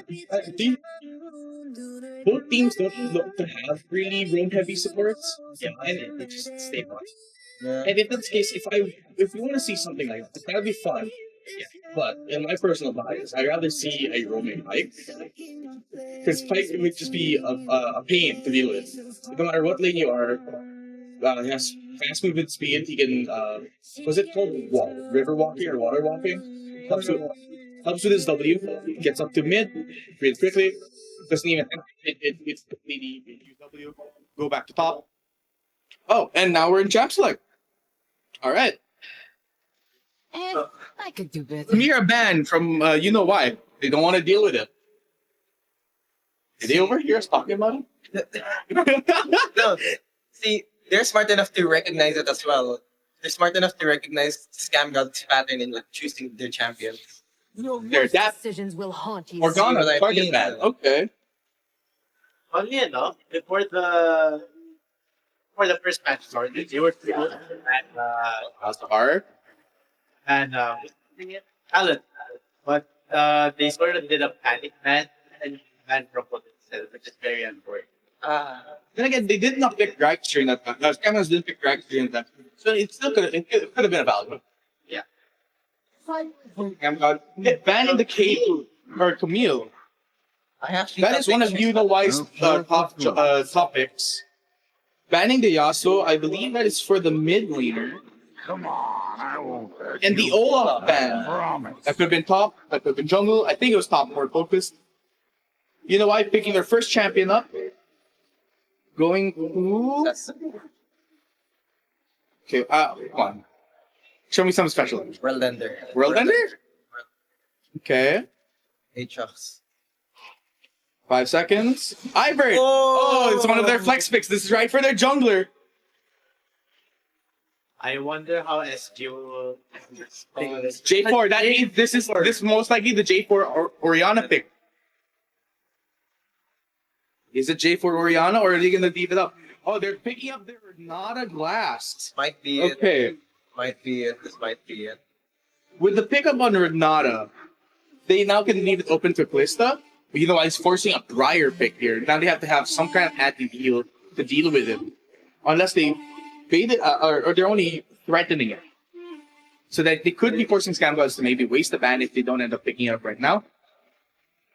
We'll just have to wait and see. 0 seconds left. But they do lock in the Briar. They might just be planning actually like the downtime of like the loading. Or sorry, the countdown I mean. This Briar will be going top. Then mid lane, they have to have something that can work well into the combo of whatever mid lane plus J4. They can't use Morgana because they banned Morgana, so they have They no might action. deny the Orianna right now actually. I think the safer pick is to deny the Orianna. But it's no, they Ezreal, okay. Interesting choice. Okay. Interesting. This next one either has to be Kalista or Orianna. I think it's Kalista. They can't risk letting Kalista be banned. Oh, Draven! Draven! Okay. Tyler 1 is in the lobby. Okay. That's I think that's the first ever Draven. Yep. It's the first Draven of the Entire series. entire series. Yeah. Corki banned to stop the mid lane. Right, that's smart. But I doubt that, I would pick Corki in this scenario. You Oh, think? against a team comp like this, Too much engaged. Way banned. You don't have to be a Price. They don't want to give it. They don't want to keep it for themselves. the Ari ban. We talked about it. Ari would have been good in the situation maybe to get out of the J4 ult. Get out of the Renata's own ult as well. Oh yeah, her weird smoke machine. And they banned the Jax. We won't be seeing any AP Jax today, sadly. Oh, right, they did run that at one point. It does prove to be very effective too. So it's a shame that we won't get to see it. Scam Gods will be picking up their top laning now. Zap! I love it! It's no Garen, but we'll take it. I'll take it. It's no Garen. I'll take it though. Looks like Scam God watched a bit of SOG's games. Okay, don't toot our horn there. They'll probably play Zac better than I do. But hey, the guy can hope. Ribbon. Oh wow, that's the first Ribbon as well. They're both last picking their mid laners. A lot. I'm Not entirely sure there. Wait. What's the support that you know why? Oh. Lux? Lux support? It's Lux support. Right? It's that Riven mid and Briar top. And the Kali for Scam Gods. Huh. Okay, so Kali's going into the face to Riven matchup. Interesting. pick. Briar. It's not Lux mid. I thought this was the Lux mid. It clicked on me that which one is supposed to be the support? I don't know how I feel about wise draft here. I think it's really good, right? I mean, they have a good balance of AD AP, or decent balance. Like Ivern is AP. Lux does a lot of AP damage on its own. Get to the late game, spam your R, it could go crazy. The only problem here is that Ezreal doesn't have a lot of appeal besides Ivern Root and Lux Q. Brian does have fear and stun. And then there is the combos of Ribbon. There's the knockup on Q. Riven has There's one knockup and one stun. Is that enough? I guess the Ezreal pick is better for the J4 instead. If the J4 goes on top of Ezreal just press E. Or he might have to burn Flash, but like the E is the safest option to get out of there. Lux can probably stop the J4. Can J4R go through Lux route? Or bind? He's unstoppable during it, right? If he buffers it? Yeah, he's unstoppable. Okay, if that's As soon as he casts. if the Lux can cast it faster, then will help him keep him safe. Briar R will also help. Even if he's unstoppable, the impact fear, the fear is AoE, so whoever's crowding around, they won't be able to take effect or utilize the J4 ult. I think Briar's a pretty strong like 1v1. Right? Into the Zac as well. Zac will be going pure health. It's hard to kind of justify going, or well, not hard to justify going on. But you generally want to go Bammy, Cinder first, or Hollowed Radiance. You don't have to pick up Thornmail, but you do want Ramble Advanced at some point. One thing I could say about SG's comp, their comp is very dive heavy. See? It's a pattern. Zac would be perfect for that. That's it. Renata's we'll just whatever team is hiding under turret, or how many of them are hiding under turret, they'll just start attacking each other. It doesn't matter. Like consider this. One of 𝗖𝗵𝗁𝗧's members gets marked by J4 and that person has no flash. And like Zac E, it's like it's hard to miss. It's also hard to whiff the Q. You don't even need to hit the target you want it to be on. For trades, a very good trade on Zac is you just Q a minion, attach the spine to it, and then you just auto attack the opposing champion. Instantly smack them together, get a root, spam E on top of them, W, pick up the blobs to heal up, you out-trade it instantly. But against Briar though. Briar will be harder to do. Yeah, the stun, the E generates health, so if you use all of your CC early, it'll be hard for you to manage.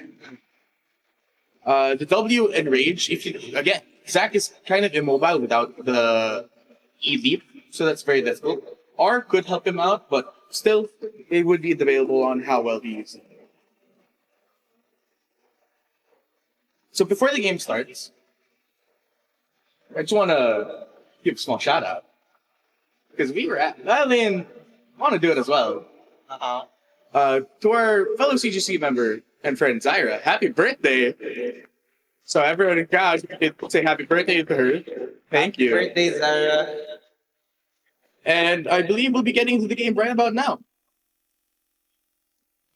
As we wait for the scene to change. Yeah, we're just gonna Level 1, what do you think? You really wishing for the invade again? Yes, of course I am. Like, okay. Arguably, you know why you should win the level. Cool.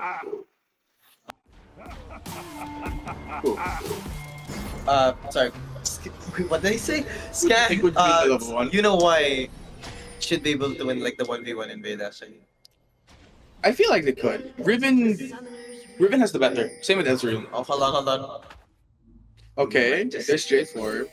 Only Riven is also seasoned. just be checking. Oh, wait. 𝘄𝗵𝗁𝗀's bot lane's hiding in top bush. Oh, stun onto the J4. Get to the root. Has to burn flash. Not only that, there is a chance. Ignite on top. I think he dies. That hits. First blood to the Briar. Zac running to the top, trying to lead his team. Gets stunned, gets hit with the root. CC chain. Flashes out of Q3. Gets rooted. Doesn't even run into the ribbon. Zac passive is pop. Jinbei down. Flash from the J4. Ignite. Flash from the Riven as well. 1 for 1. No passive on Zac. We burn Ghost Ignite from the Briar. No flash from both the mid laner and the jungle of 𝗖𝗵𝗁𝗧. No flash from Zac with the passive. J4 decided not to burn anything, while Draven has burned. Is that Ghost? I believe that's Ghost and Flash. And Renata no longer has Ignite. Wait. So that's a lot of top. Wait. Are they reverse laning? No, they had no time. They'll probably swap back on the next swap. Right? Alright, guess they spent too much time there. Wait, so the smartest thing to do here for Monte is to freeze the lane. So that's gonna be a bit hard since the locks hits the E on the range. There's no way that is actually gonna be able to outshot this or anything. It's gonna be firm stuck under tower. Dragon Cryo might as well be 𝗖𝗵𝗁𝗧 right now. I might be old, but I thought they were doing like an old strat, like think Dyer's TSM era. How old are you? It's a super dated reference. But there was a time when they did exactly this. Reverse roles. Bot lane was top lane and top lane was like bot lane. On like TSM side. Wasn't that when jungle didn't exist? No, I'm not that old. My bad. How old are you? I'm younger than you, so. J4 going for the gank. Zach was rooted. Oh, fails the flash knockup! They're going on top of the Lux. Exhaust on top of the J4. Ezreal is almost completely full health. They might just turn it. They have vision on the J4 and the one CC can mess this up though. Knock up onto the Lux. The Lux. Oh no, this is the turnaround! This match is the turnaround! Beautiful execution! Although it is quite unfortunate that you maybe nobody had the best up there just a little bit. We also didn't notice. Jinbei sadly goes down to the Draven Renata. Sorry if we didn't notice how it happened. But this might be another solo kill in mid. Dodges the shuriken. Enhanced auto might be going through. Uses on the caster instead. It's super risky. Riven's singing lane right now, especially with like that big of a health disadvantage. He does have the barrier. He does have the stun. If he CC chains this properly, and Ivern is staying. So we don't know what it's the Q. Jarvan's close to walking into mid river. Ryer having a hard time getting purple shoved. I think he may have let himself be known just a little too early. I think he'll be popping the. Oh no, he won't be popping the smite. Oh no, never mind. He's going for the top lane gang. Going on top of the Renata. Ignite. Too much damage from Jaden though. Oh, the heal! The heal's from Ryer. One for nothing. Pop the ignite of the Renata. Renata was not able to flash. Cancel autos. That's a Q. A stun. The W for the heal. Oh, is able to pop. But Ivern should be able to trade it in. Oh, minions. Minions. So this is what they're talking about. Even though they got the kill earlier, Zach is still gonna be sheltered the turret, right? Yeah. There's like no amount of kills will stop that girl. It depends on the amount of minions waves were remaining on the red side. Yeah, it's played really safe. Riven currently down 20 CS, not 26, roughly 17 CS, give or take. Everywhere else is pretty even. Actually, no, Draven is half the CS of his competitor, Ezreal. But the Akali on the minimap, it's a terrifying rotation right now. Will you know why we'll get out? Ezreal is able to get out. Lux might not have that courtesy. Does he have flash? Gets pulled back into the perfect execution. That's a kill for Akali on board. Secured point row. This might be another kill for top lane, but there's a double roam coming from Riven. Not able to protect the Ryer well enough. Protocol is not enough to keep the Draven alive. He's not able to get a second kill. But here comes the J4. J4 is only level 4, but so is the Ivern. God, there's Riven and Ivern on the same team. Oops. Here comes the Zac. Flash R. Riven has no way out. Dodges the stun or the knockup, but it's not able to stun there. You can only stall there. Wastes a lot of time to give Ivern a way out. Seems we're having a swap as well. Top lane to mid lane. They are gonna secure Rubs here. With J4, they have a very strong push. For those who don't know, E does also give the attack speed boost. So tower takes. Oh wow, that was almost a perfect kill. Oh, okay. Hello, Scam God's waiting top push. They might be looking for a dive here if Ryer tries to stay. Just does Jinbei. I don't believe he does. They're invading the jungle. Looks like they're gonna take blue. Yeah, they're taking you-know-why's blue. Riven in top lane, alone against the Draven. They have vision on the fact that it's taking blue. So it does look like you-know-why might be trying to turn it into a vertical jungle if possible. Choose to secure drag right now. They're on top of the Zac, poking him out. Riven taking time against this the bot and top. Ooh, damage. Good stun. Might not be able to E to the execute. E. Oh, perfect execute to escape. Able to land the enhanced auto with the Q2. Good that you can actually catch up to the 𝗁𝗃𝗃𝗃 combos that I can. Oh, fails the flash combo. Q3 over the J4 wall. Scam God just trying to get that Riven. Well, prior ult coming in on the Draven. Riven came back, press hard. This is the stun, hits through the R3. Drake's back. Stun. Oh, He's here. That was a bit awkward from the Renata. He did pull the Riven out, but they were able to secure that. No kill or no deaths on Scam God side. They were able to successfully get through that 3v. Zac managed to barely scrape away from that little skirmish in bot lane. Were they able to pop? I wasn't able to catch it, but did they pop his passive? No. So he still has passive for the next team fight. That can prove to be a problem. It'll especially be a problem when Unleashed Teleport happens, because the 𝗁𝗃𝗃 could TP right on top of the wall, keeping Zac alive just a little bit longer. I forgot they kept that when the teleport just came in. I don't know. I don't play a lot of mid, but I don't know how well Riven into 𝗁𝗃𝗃 is. I feel like this should be a skill matchup, but I feel like you get outpoked too hard. Yeah. But it doesn't matter. Ivern is going in flash root into Daisy. Okay. Ooh, perfect execution over the wall. Goes back. Daisy with the knockup. J4 is knocked up. Riven is not able to do much. Daisy coming to help. Knock up on the J4. Chasing. Hit by the knockup. Here comes the Zac. Dodges the root. Double knockup from Daisy once again. Daisy doing a lot of work. Lux and Ezreal now here to assist. They know that the Riven or the 𝗁𝗃𝗃 is waiting on the push for back. Top seems to be being pushed uncontested. It's hard to get near that Draven. That's 3 plates for the for looking like 4 right now. For the bot lane, okay. You mean for the top laners? I'm getting a bit confused, I'm not gonna lie. I never thought that this was intentional. Oh, good buffer on the E there.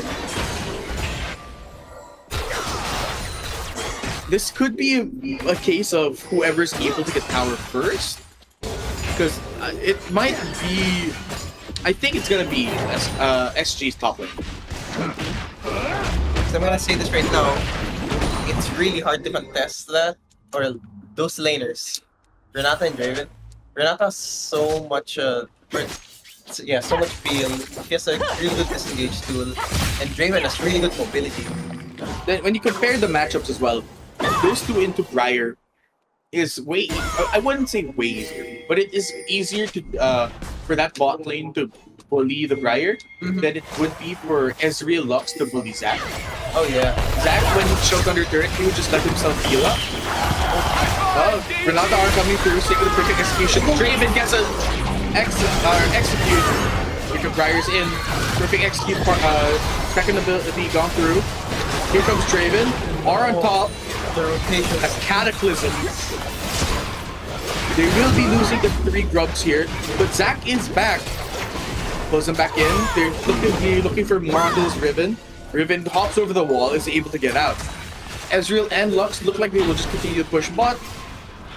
They won't be able to do much for their team here. Zac coming in. They might look the tower dive. Instead, the 𝗁𝗃𝗃𝗃 will be rotated. Or no? No, never mind. She will be backing, while the Zac will try to stop the 𝗁𝗁𝗏 from taking towers. This is only ever gonna get like way rougher for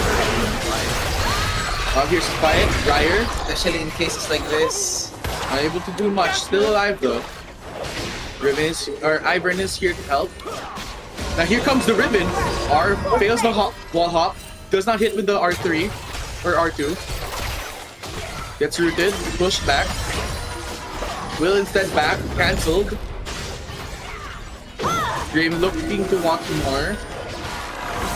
Tops down control war. They have control. They have almost complete control over 𝗖𝗵𝗏𝗧's top side. Top jungle side rather. 𝗁𝗏𝗏 looks to be shoving this turret in. They want to open up this mid. They want to be able to have objectives uncontested. They do steal the blue as well. Those 5 grubs are really put in the work for them as well. The tower push is insane. AP has always been a really strong contestant tower pushes. So grubs doesn't help at all. It doesn't help 𝗖𝗵𝗏𝗧's case at all. Okay. There are a couple of ways they can come back from this. Like earlier, they said they just need to look for picks, group for people who are alone in lanes. It'll be a bit suspicious, but they need to do whatever they can to try and claw their way back in this game. They can also try just sneak objectives from opponents, for 𝘗𝗵𝗏𝗧. Flash going out of it here. No R from the Renata. Renata having no R does mean they could force a team fight here. But against an 𝗁𝗏𝗏 that's 5-0, I don't think they'd want to pick that fight. Especially when Draven's already an item ahead. I mean, Briar is going in. Oh, you're not able to dodge that R, thankfully.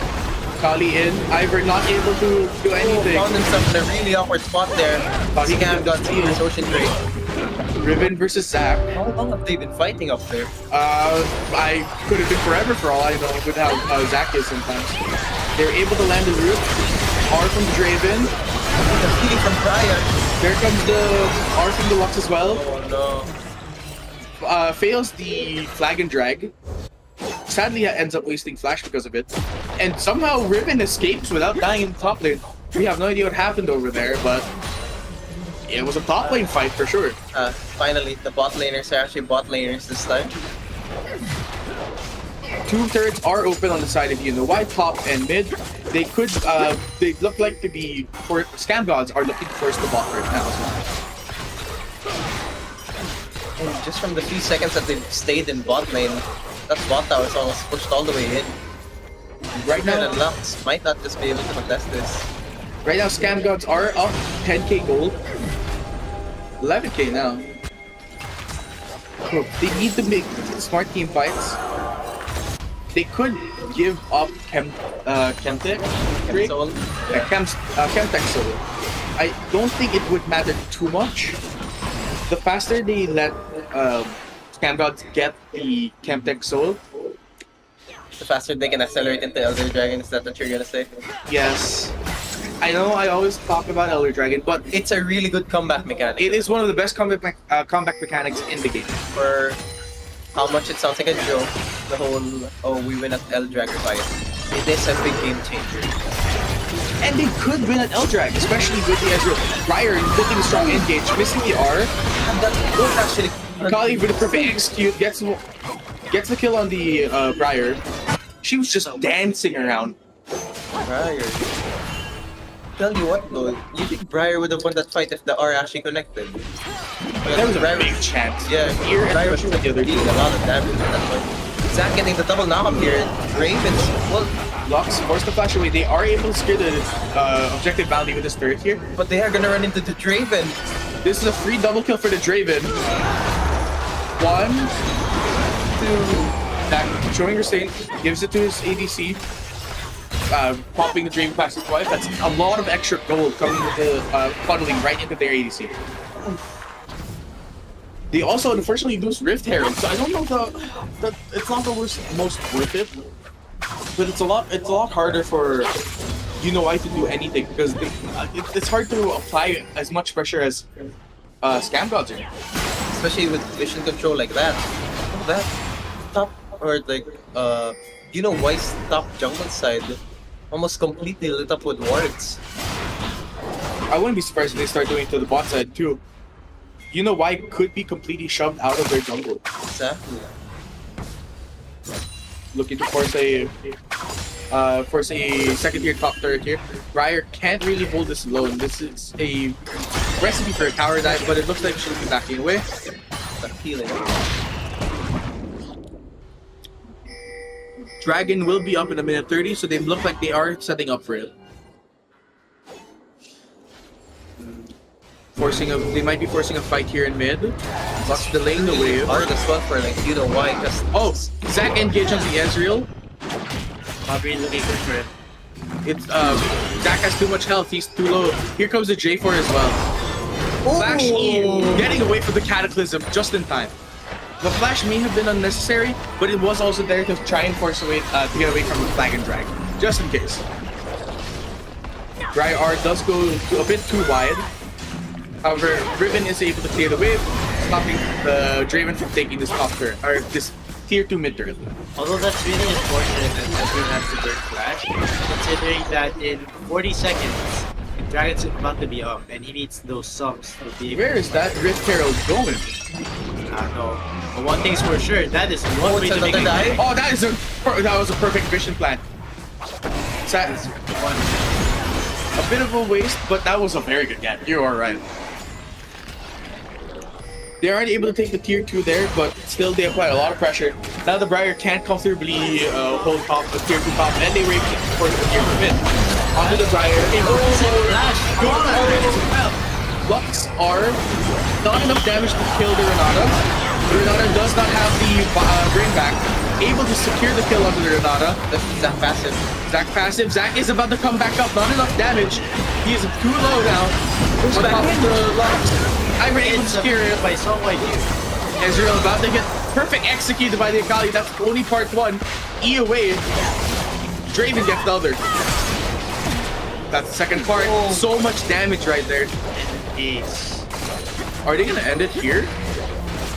There's no way they end it here, right? They don't have enough minions. This may respawn in 3 seconds. Yeah. Okay, perfect. Surely they have to leave that there.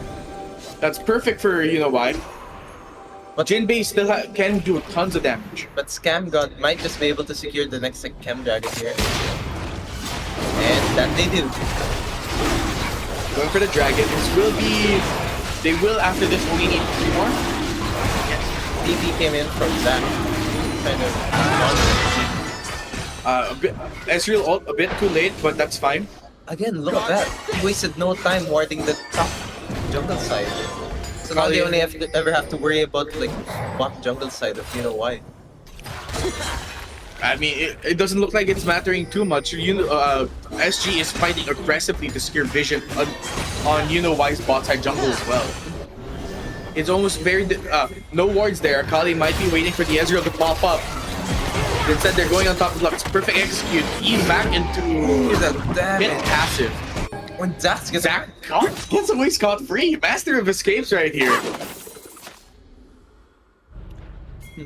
They could try and prep for Baron right now, so to speak, but they also just really want to be looking into like pushing this. Oh, flying into the Briar. They're setting up. They are setting for this Baron. You are right on that call. Iron calls in Daisy. That Zach passive, the balance is way too strong. Iron not able to do anything there. The impressive predicament is back. Yeah. Now it's a free now it's a free Baron take. Kali has enough damage to put pressure onto the tier 2 bot side. And a possible execute. Or kill, sorry.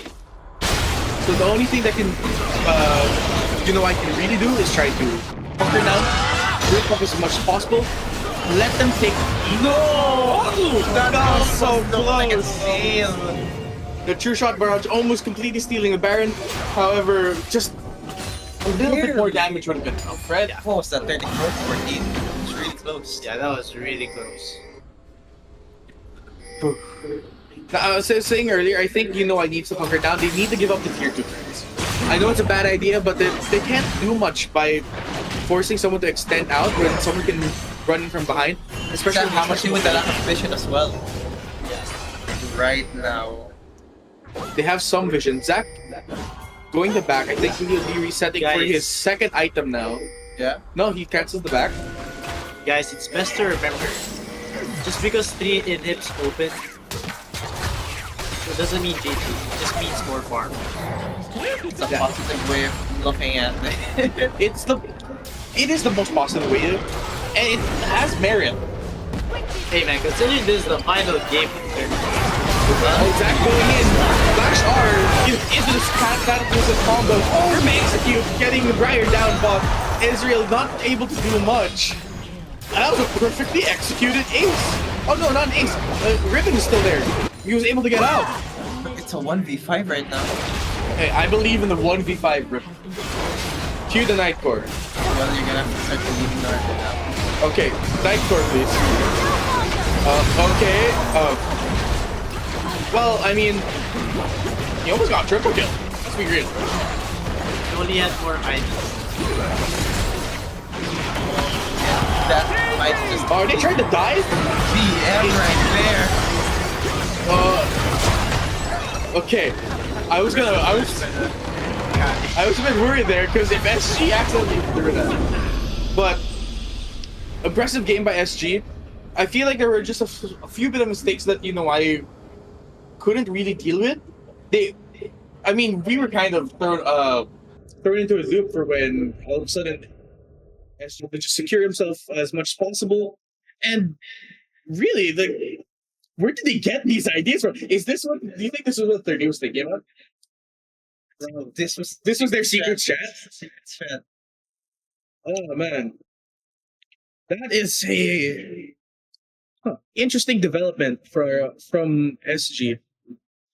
I don't think they can pull this off again, because if they try to, they might end up getting counterfeit, or they'll have something to expect as well.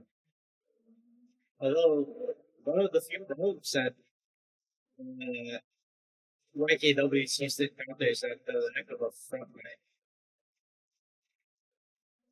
I didn't realize that. You're right. They are lacking quite a bit of tank. There wasn't really like a lot of appeal for it. I mean, but then again, you remember when they chose? There was Ezreal lost against like Zac and bot lane. There wasn't enough kill pressure for the Zac to actually like swap back with like the Draven and the Barana. Because Zac could just like sustain. There wasn't enough consistent damage. That is true. And he did end up playing safe. He only took trades that he knew he would survive from. Mm-hmm. Yeah. Maybe if they had something different than Ezreal. I think the Ezreal pick was fine. Like, I have no doubt that the Ezreal pick could have worked. It was just that the situation wasn't good enough for Ezreal to be able to shine it. In a situation against Renata Draven, would have been a lot different instead of them 2v1ing against Zac. Yeah. Yeah. So, pretty sure I've seen that, at least in like my earlier days of League. Oh, you're old. Okay. What do you mean? Technically, out of the three of us, I'm the youngest here. Personally, I wouldn't take that. What do you mean you wouldn't take that? You're older than me. Okay. Again, that strat has existed before. I'm not saying it hasn't. I'm just saying you're old. I'm sorry. But I won't let that slide. okay, what do you think could have worked there? Like, let's change some stuff around. What champions do you think would have benefited from Zac being involved? It's a good thing they didn't pick like something like Nasus. There's no way Nasus would have been able to scale safely. Right? Yeah, I feel like Nasus would have been constantly like get dove on every time he was back in lane. I think they should have sacrificed just a bit of XP. Bot go to top, so that bot lane versus bot lane continues. Yeah. And then the Briar goes to bot to beat up against the Zac. I feel like risking or letting a few minions go, because if they try to do a fast shot and like forcing the lane to work. Yeah. You know, honestly, it's a bit of a shock because normally you wouldn't encounter situations like these because the standard formula is always containers go bot. Only in CES. Only in CES. Okay. Again, that match. But hey, back against the walls. You know why it's 2-0. This is the perfect time for a reverse sweep vengeance story. 𝗁𝗂𝗵𝘁. This could be perfect. It has the perfect chance. I love the optimism. I mean, someone out of the three of us has to be. Hey, I'm optimistic too. Like you are about your age. They're gonna let me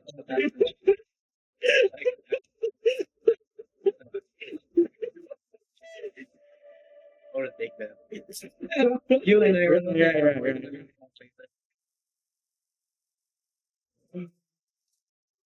That's something right. That has to be it, right? That was the strat. There's no way it isn't. Like, Target. I refuse to believe the strat can get crazier. What, you guys gonna say it's gonna get crazier?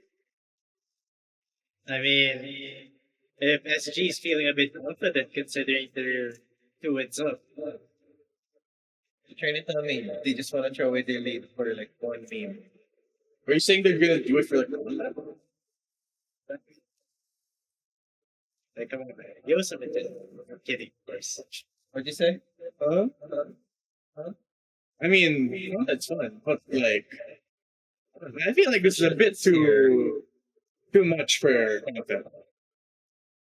But in a bit though. We just received word. We'll be interviewing another member of Scam Gods right now. I believe we'll be interviewing their the ADC. Probably. Looks like we'll finally have our questions answered. Yeah, I'm gonna lose my mind if they say that was in the strap. It's just one out of their book. They have multiple books. Oh, hello. Well, there you go. Hello, JC. Yes. Hello. Nice to see you again. Nice to see you again. How do you feel after that win? Well, I guess one of our secret stats got revealed, and my 𝗔𝗵𝗫 has been pulled out from the. So that was the strap. station. Yeah. I see you back there. Get that from Hey, this is JC's interview. This is his interview. Get that fraud out of there. Anyway, So confirming just again, this was the strat, right? It doesn't get crazier. Or could it? You'll never know. surely your strat. I'm gonna lose my mind, guys. I don't know if I can keep shoutcasting this anymore. I think that was just a strat. Are you saying they made it up now? No, we practice this strategy where we swap top lane with bot lane. Oh, okay. Okay, wait. I have a genuine question. Where did this come from? It came from watching the pro plays, such as 𝗖𝐶's G2 versus BDS. The top laner, 𝗲𝗏𝗏 here, was interested in doing the strategy in the finals of CES, so we just gave it a shot. We practiced it a little bit, and then we got a hang of it. Then we presented it here in Game 2. What year was that? Like, what year was that game in? Just recently, about 2 weeks ago, that strategy was You're that old. It's good. 2 weeks old. And the 𝗔𝗵𝗫 pick just came up because he was really oppressive in the early lane. I mean, the Briar couldn't really zone from the 𝗔𝗵𝗫. I mean, his early game damage was crazy, so it worked That out. is true. And the Zac pick was to like sustain until level 6 from the bot lane. So that strategy really worked, and it kind of gapped the top lane, since he cannot really zone much from the 2v1 situation. So, would you be willing to like tell us how long you guys spent actually practicing the strat? Like, was it something that you guys just kind of tried, it instantly started working, and you were like, oh, well, we're gonna use it? Yeah, exactly. Or was it something that like you guys were really 50-50 on the fence, like, oh, it worked here, but like it's too inconsistent for it to work? Okay, when we saw it for the first time, we thought it looked interesting, so we tried it a few times. The first tries were kind of a failure. We kept struggling. It just when we tried the role swap in the practice, it just kept shooting back at us like it wasn't working. But as more practice, more practice, we got the hang of it. So it's Okay, about 5 that's days. good. It took about 5 days for us to get the hang of it. But yeah, the amount of practices we did for that strat paid off, and it showed here in Game 2. Well, you gave us quite a spectacle. Honestly, at one point, initially we thought that you guys ended up doing that just because you were trying to get like an early kill on the top laner. Then you guys ran out of time and didn't want to really give up the XP. That was initially the strategy, but I think somebody got caught in the level 1 skirmish. Oh wow! So you guys just adapted it into that plan straight away. That's a crazy amount of flexibility. Wow. Yeah. It is Draven pick. This was just recently. Last week I don't think I played Draven yet. It was about 5 days ago since I learned the champion, and I'm glad that it showed some results. The practice right here. Well, you showed amazing results. 0 deaths. You did over 20,000 damage, highest damage count in the game. I'm pretty sure you hit your goal. You have the highest KD. Well, for this game, not yet on the entirety of CES, but I'm pretty sure that's not going to stop you just yet. Well, there are still secret picks lying around, so let's see. They might just be lying to us right now. They might just be lying. Oh, I really hope not. Do you guys have any kind of other strat that's gonna be maybe not as crazy, but something that we should keep an eye out for? For now, we'll see. Depends on the pick that comes up in game 3. It just depends on if we can execute it on that. All right. Well, you have us intrigued, and I'm sure you have everyone else in the crowd just as intrigued. Considering that you just picked up Draven recently, as you said, with regards to that axe mechanic where you have to catch it every time, Yeah. do you find it easy? Because the only thing that requires that Draven axe mechanics requires is good positioning. Would you say you find it easy? I think it's because I can space a little bit well, is how I got the hang of Draven, because catching the axes is kind of important when dealing a bunch of damage. So I practiced that for about 5 days and it worked. It worked out. In the first practices we had, it didn't really work. I couldn't catch the axes, but then again, a bunch of practices, I just got the hang of it. Very risky of you to play that, considering that you were about to get the kill, and you did get the kill. But that's very risky. Like, It was a really risky pick, but it worked. I'm glad it worked out in the end. 5 days to learn. That, and then you're willing out here on finals. Go deathless, right? Yeah. Oh, sorry, but still, most damage to the game, which is crazy. You have some crazy growth in. Wow, I was not expecting to hear 5-day practice Draven. I was trying to hear like something like a week. I was ready to hear it like, oh yeah, we've been practicing it since, start of semis. Yeah, ever since we heard about CES. That would have been fine. Not 5 days. Everyone just practices 5 days before the finals. And maybe I should quit League. Maybe it's not the game for me. I guess it's like that saying, there's always gonna be someone better. So, like, okay, Can't wait for CES to add Clash of Clans. Games already. Okay, so if it's okay for us to ask, was there any other champions like Draven that you only spent like less than a week practicing, but you felt like super comfortable with already? Prior to the CES, Nila was a champion that I couldn't also play before. Don't say Aphelios. No, Aphelios. I know Aphelios for a while. But Nila is also a champ similar to Draven at the time. Like when CES started, I didn't know how to play Nila that much. With practice, I got the hang of her well, which kind of adds a lot more depth into our champion pool at bot lane. What amount of depth it added? You went absolutely crazy on your Nila game. You did some amazing setup for your team. Sometimes I'm pretty sure you helped set up more than some of the dedicated utility champions you guys had. Oh yeah. And I'm pretty sure you hit second crowd control score on your team. So that shows amazing dedication to that champion. And honestly, I can't wait to see what you bring out for the third game. I can't wait to see as well. Well, I don't want to take too much of your time now. So I wanted to say from the casters, thank you for your time in interviewing. Do you have anything you want to say to the crowd?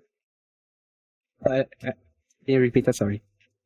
We just want to say thank you, and I wanted to know if you had, or we wanted to know if you had anything you wanted to say to the crowd. For those who are supporting Scam Gods, thank you for supporting us and keep supporting us. Because this might be,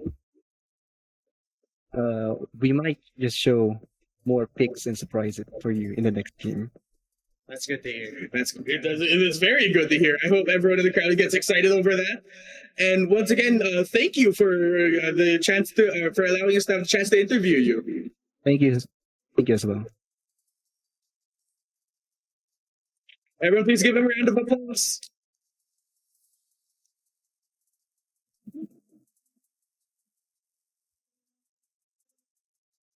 My days. I'm gonna get over that. I kind of want to quit league now. Hey man, 5 days to learn how to champion. That's like hardest to do. I can. What do they say there? Then he only picked up Nyla for CES. I mean, sure, CES has been a few months now, right? Or not even a few months, but I'm not sure. At best 4 weeks, which is A month. Still, he did crazy well in that first game. He did amazing setups for his team. Yeah. And he felt comfortable enough that he was willing to pull out in a high stakes match. That takes a lot of dedication. That takes a lot of how do I say, trust as well from both your team and in yourself, right? Think about it now. I'm not gonna go if ever it was like us again. Like I wouldn't go up to you guys like I've been practicing something for 5 days now. It's like no. Yeah, I mean, like we'd have to get a lot of support, and you have to play. You have to show us in person, that kind of thing. Exactly. Well, we leave you guys.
And we're back. We're back.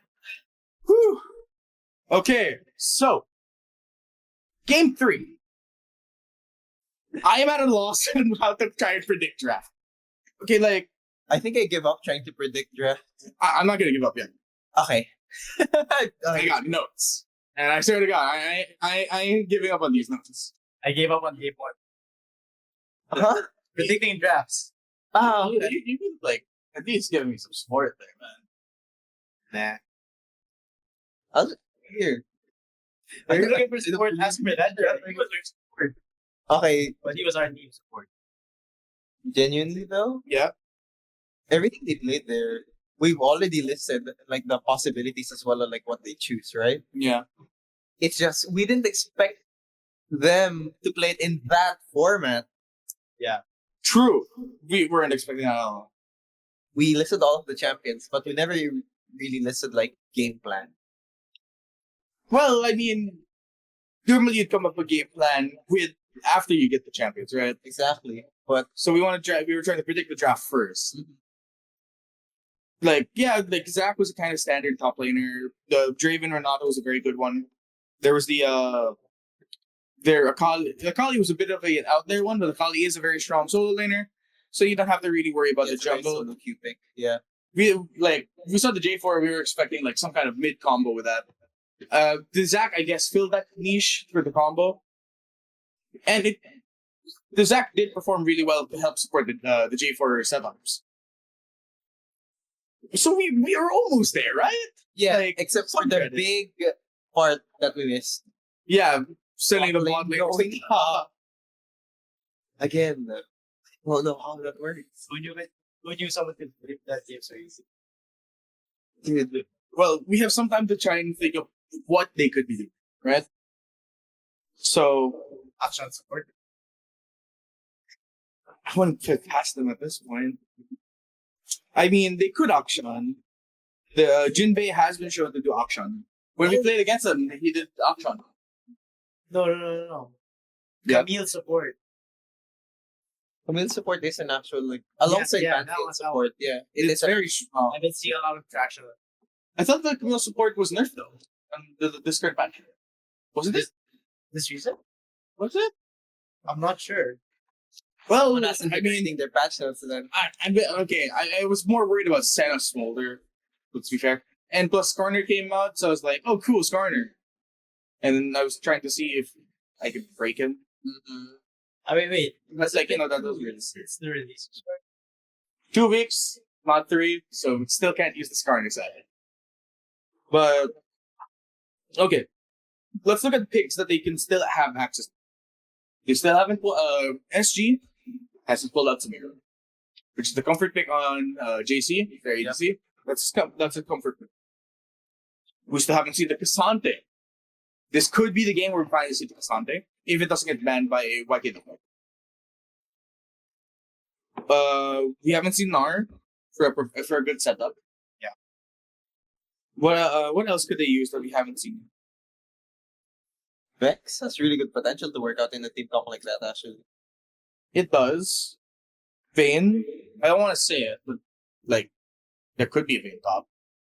I don't know what I mean. If SG does Sante, I wouldn't be surprised if YKW is like, okay, let's try Vayne top. Games game. Games game. games game. If it brings us to game 4, I mean, it brought us to game 4, right? Yeah, because honestly, at the rate that things are going in right now, YKW just might need that bait top. They need to pull out all the stops. SG could pull out something crazy again out of their hat. They could pull out the Twisted Fate. Twisted Fate, they already have amazing macro, and then they just have the Twisted Fate. That's like putting a nail in a coffin, right? That's true. It's a lot of vision and objective This is priority. just like yes, but I don't think we're gonna see on the block anymore. You something? Yeah, because Because it's Too serious. too predictable. no, not just that. Remember, they're playing in modified fearless draft. True. But then again, if they don't pick their best pick, their chances of like going They might not be able to pick their best pick. Yeah, Yes, they're able to ban it again. I mean, so you might as well go down swinging, right? Okay. so like You can't rule out the block him. Desperate times call for this. Alright. Alright. We can also see Kled. His Vi is still an option. Clint's such a sleeper champ. Yeah, I mean, like, it's hard for him to provide too much util. Like, he's a very strong fighter. Oh, he yeah. kind of wants He to wins bully. lane, but after that, he just dives into the enemy team right after, like getting a lead. What else? Have we seen? We haven't seen Morgana. That's been banned. That was banned game 1. Then they didn't pick it for game. Yeah. So we haven't seen Morgana. There's a lot of potential with like Morgana Jhin. I'm not a big fan of Jhin currently. I feel like it's a bit too weak. Yeah, exactly. Yes. But I mean, there is a chance that if they could make it work, it could be strong enough. If they get the XP or the strong damage on him, be able to maybe even get the 4th shot, 1-shot type combo or build. It could go crazy. Alright, match start. Going to the match start. Okay. So Ash ban. So which we're not going to be seeing Ash Milio. Scam Gods or why has picked red side. So that means they no longer want to try and private pick something. They want to secure 2 picks for themselves. With the Ash ban, Ash Milio's gone, like I said earlier. Very strong bot lane right now. Twisted Fate. We were talking about that. Looks like they're scared of it, like how we predicted.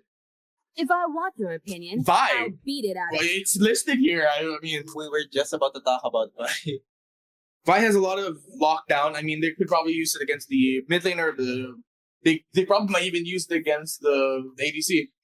So I can understand why they want to get rid of the Vi. The ban on the Sejuani. We talked about the Sejuani from game 1. Come on. Like, it looks like that. Why doesn't want to risk the chance of letting them first pick the Sejuani? And the Wukong ban. Wukong, strong setup, strong laner, strong jungler. He does almost every role, and it's crazy to like not ban him unless you're super comfortable picking him. Mm-hmm. Okay, we're now looking for waiting for the 3rd ban of why. What could they ban here? Okay, They tried to ban out like. Oh, the Samira! Oh, hey, we just talked about it. We were talking about it. This could be the Samira Rel. If that's the case, they need something that's strong against the Samira. They need something with hard CC. Doesn't have not too many skill shots. So, who knows what that could be? Malzahar? I mean, Malzahar is not banned. Oh, the Morgana. Oh, Kayn. That is their jungler's comfort pick. If I remember correctly, Kurt. Yeah. It's one of his favorite picks ever since he transitioned into playing jungle. Now, Scam Gods will be picking. What do you think? I think that's probably the top lane. Udyr. That is a direct counter pick to Kayn. Yeah. Oh, and Galio. Oh no, they do not. They are just playing Protect the Samira right now from the looks of it. Galio is not going to let the Samira anywhere away from him. Imagine this is Shen support, but surely it has to be Rel. Rel is too good to pass on. True, that is true. They could also go put Udyr on top. They go Rammus. I really hope so much that. speed. I really hope that YKW's lane. There's the Vayne. Now, okay, I want to say it's Vayne top. Yeah, this is just the first AD. This is the first ADC. So, we don't know what it could be. But I feel I'm just saying, between us and the crowd, I think it's Vayne top. I won't say anything just yet. If they're looking for ban thing, yeah, ban support. Rel would be the best ban. I think it has to be Rel. Holy frick. Cassandre! Hey! Oh, hey, okay. So, Almost forgot. yeah. Scam Gods will not be gaining Cassandre for this game. But I feel like that was a waste of a man if this is like Galio top or Udyr top, right? I mean, if it's Udyr jungle, that's a perfect ban. It's most likely Udyr jungle. If it was originally Udyr top, then they're forced to pick Udyr jungle. Silence ban. The thing is with Udyr jungle, Udyr can counter jungle Kayn. Oh, we just missed it, by the way. That was a Silas ban. I mean, I don't know if Silas was good, the ban there. He has a lot of good CC. He can lock down the Samira. But there's not too many ults for this for him to ban, unless they're prepping for the other two. Malphite, they don't want to set up. Rock solid. What's up, Malphite? He will no longer be unstoppable. I mean, considering he got banned, so. Last ban Okay, let's think. ASOL. ASOL, they could be banned ASOL. They could not want to give it. Oriana! Okay. I mean, that's fine. Oriana, or on top of Kane, has a lot of damage. It is scary actually. Once Kane ults inside you. Or even on Morgana. I really hope they pick like a tank top like Shen. Or Camille. Camille is open. Camille is open. They didn't pick Camille last game. It was picked first game. It was banned the second. So it is open now. LeBlanc, Beam has his chance. They're really risky. Beam has been given the LeBlanc. Just all or nothing by KW. All or nothing. Go down swinging. I respect it actually. Putting their mains first. Okay. Like Yumi. Yone! Okay, that's one of the two brothers. So who knows? Yone is gonna be going into this chance going into the vein. Kennen. So this is Yone. Wait, who's their support? It's Galio support? Yeah. Okay, sure. I really hope we get like a Shen. Oh my god, Akshan! It's Akshan top. It's Akshan top. No way, I predicted Akshan, but it's not support. So it kind of. Okay. So with that, Okay. Yone mid versus LeBlanc. Samir Galio gets Vayne Morgana. I believe YKW is gonna encounter the same problems they did in last game. Which was The lack of a front line. I'm most with the current how it looks like, he's gonna they might be forced into Rust. Yeah, most definitely he's gonna go Ross. That's 3 minutes.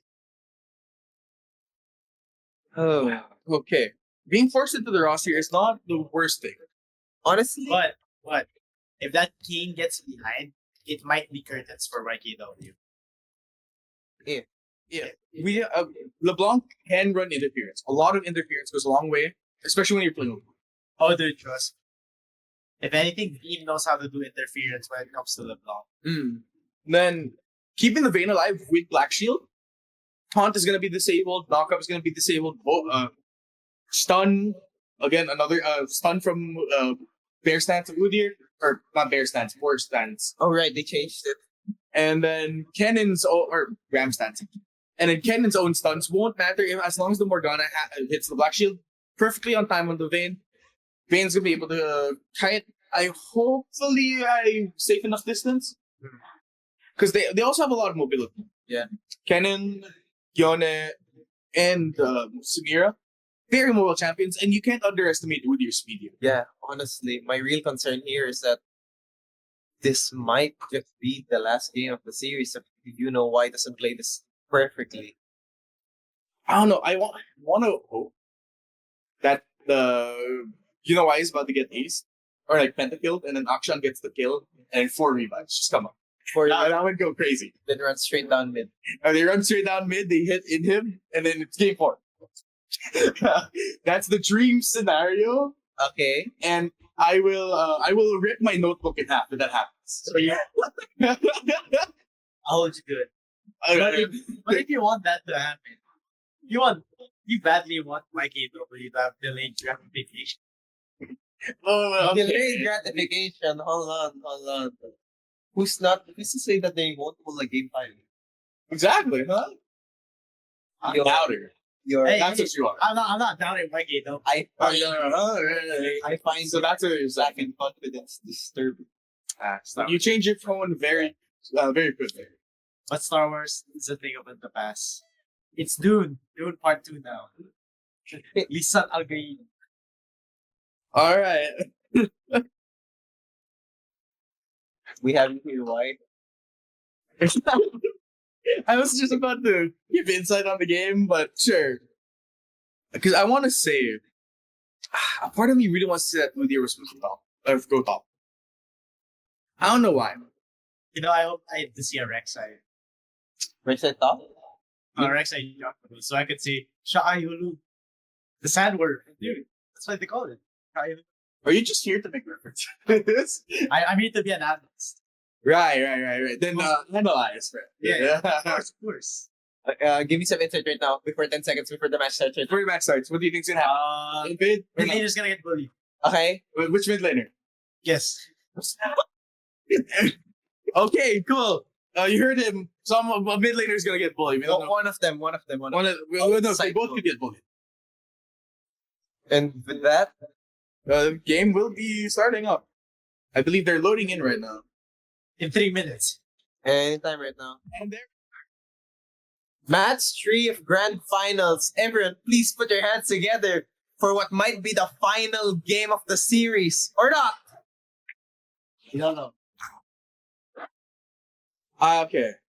This looks like it's going for an invade. I don't really trust a invade from SG. I don't like the level 1s here. Yeah, the lack of range right now, not a lot going on. Like, oh wait. Oh no, this could We be. might see them. If that LeBlanc walks any further. Okay. It's fine. It looks like they're backing off. Doesn't commit to it though, thankfully. Morgana did go with Kane though, so that's some insurance. Kane looks like he's gonna be doing Raptors clear for himself. Doesn't want to ask for a leash in anyone, which selfless play. Plus, he's one of the few champions who can do it, so might as well, right? Some early game poke there from that Ken Q. Akshan versus Kennen. I feel like Kennen wins that, right? The thing is, Kennen needs to run through everything first though. But like, I guess with E, it's like very possible, right? But Ashan just has way more range though. But you also have to consider that Akshan has like a burst pistol. So like, if you auto that one, it's gonna shoot twice. That is true. I mean, if the Kennen auto spaces well with the Q, because the Q does have a longer range than Akshan's auto. Yeah. It could be something that the Akshan will have to try and work on. And my other problem with this Galio pair, there's no possible ways for Scam Gods to try and freeze Bomb. Galio kind of eliminates the ability to. Oh yeah, it's only freeze gonna be waves. perfect shell. Oh, hold on. Oh, going into all the in. fight. That was two. That was almost 3 passives prop just like that. Huge chunk of damage on the cannon. So Kane immediately going to counter jungle actually. Oh, he didn't take red. He hit 2 and Hit 2, then went to take 2. oh, hold on. Stun, missed the Q. Galio taking a lot of damage though. That is a bunch of true damage. Don't forget that, guys. Vayne, if this Vayne like hits the late game, it could be over. Dodges on the. Dodges not. Gets the root off. Good poke. King is able to get out. Thankfully, I believe he was able to get the blue. Akshan is here. Okay, Udyr forced to run away. Kennen not being able to rest properly. They get a ward down on the tri-bush. It's a lot of good vision control again from you know what. Everything looks pretty even. You know what? CP on a never mind. Engage with the Galio instantly rooted. Exhaust on the Vayne. Samir looks to be looking for an isolated 1v1. Popping the heal from the Morgana. Had to burn heal from one. Oh, means only a That's the root. And plus W. That's pretty good damage. Vayne will heal a lot out of this. And in the next engagement, if the Vayne's able to space out everything, it could be over for the 2v2. Keeping an eye on CS. Udyr, it looks like he can counter jungling, but He's just returning the favor. this could become a case of vertical jungling. What? They will be isolated. Good, not that was good CC chain onto the Morgana. First blood going to Scam Gods. That is the Severe. That is JC's comfort pick. He did tell me perfect tumble, getting out of the way. Knock up onto the proper LeBlanc clone. units or breath. He did back. He did force people. That's true. Dodges. Looks taunted, presses E, but Samir able to secure that kill. Udyr just being there for assurance, actually. Thankfully, Kane will pick up the wave, stop it from crashing, making it reset. Both bot laners will back. LeBlanc doing surprisingly well despite the low health.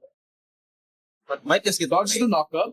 Had that knockup actually connected, that would just felt death right there. W's away to make space, going for the back. Octron is doing well, very well against Kennen. Kennen has yet to burn EP. Same with the Octron, has yet to burn Ignite or Flash. Very good made by the Kennen. Sorry, Spaced out. no, I was about to call Kennen the electric rat. Pikachu. Oh, a good stun. This good damage and the auto attacks just might be enough to finish him off. There's no Q. Oh, he gets the shield. Close. Maybe if Kennen, Sean had Ignite, that would have been a short kill for him. Absolutely. I don't think it was good that he saved Flash. Yeah. He didn't have E up, so there's no way he's gonna outrun Kennen. Especially if Kennen has even just one level in E. That's coming up back in 11 seconds. Galio hits the land gauntlet, but the black ship stops the con. That's a lot of damage. Flash, Q auto. There's no E up. He must have used it earlier. Yeah. Galio goes fast. Oh! That was a very good setup by Galio. I think Vayne did use E. She did use it on Galio, which is why she wasn't able to push Samira away. About the dash stuff. It's a little bit impatient, but What? There's no way that hit. Wait. I need a replay on that. But Where's the flash out of the that shouldn't have hit, right? Yeah, that should. I saw that. That's out of the range. Refs, what's your call on that? Refs don't have that kind of power, sadly. Another all in the top. Oh no. It's trading. Udyr will be securing this Last grab. three grubs. And This is pretty Yon still even. Yon thinks. Samir currently on the 4 kills. It's not over just. 4 kills. Sure, it's still a lot. But Vayne is one of those champions that, while ahead, super dangerous. Even behind, could prove to be a menace. Oh yeah, just because of her double. But one thing's for sure though, YK always needs to stop making mistakes. They need to play well. They need to find a proper answer. They can't walk up. They have to play it slow. Try and take the game at their own pace. Oh! Flash R's, then plus the Flash G from the Udyr confirming the kill. Sadly, he was not able to land a grappling hook. Could not be even one. Morgana forced to burn Black Shield. He's able to live, thankfully. Even at level 6, I feel like they could have gotten out of that fight. Yeah. Although it's unfortunate though, because Kane having 0 gank, it's gonna be hard for him to get the work. Not only that, but he is getting counter jungle as well. He's going to be down on experience. He's going to be down on gold. Galio hitting the knockup, hitting the taunt, going into the E. Wrong person to E back. Now it's a 3v2. How like Levels. Okay, burning the W. Samir R's. Galio also uses a Hero's Call. They are able to get the shutdown on. They're not able to land the Q. Galio looks like they're coming back in. Taunt is enough to kill the Morgana. That is a costly 2 for 2. Or no, not even 2. No, it's a 1 for 2. Yeah. 𝘄𝗵𝘁'𝘀, split pushing menace. That's a lot of damage as well. That's only, I believe, 1 item. Not even 1 item. Sword shoes and the Stop one? I don't think so. I think that's a alternator right there. Oh yeah. Still a lot of damage. Just 1 Q from that cannon. Oh, 𝘄𝗵𝘁'𝘀 coming right behind the Octron. Press W. He's getting away though. Must have he saw the ward. He used the ward to save him there. Morgana will be clearing up wards. Currently waiting for someone to pass by. They know where Octron is. 𝘄𝗵𝘁'𝘀 is landing the root. Good poke coming in. They need us. YTW need to stop sticking with it. They won't have any space to sidestep.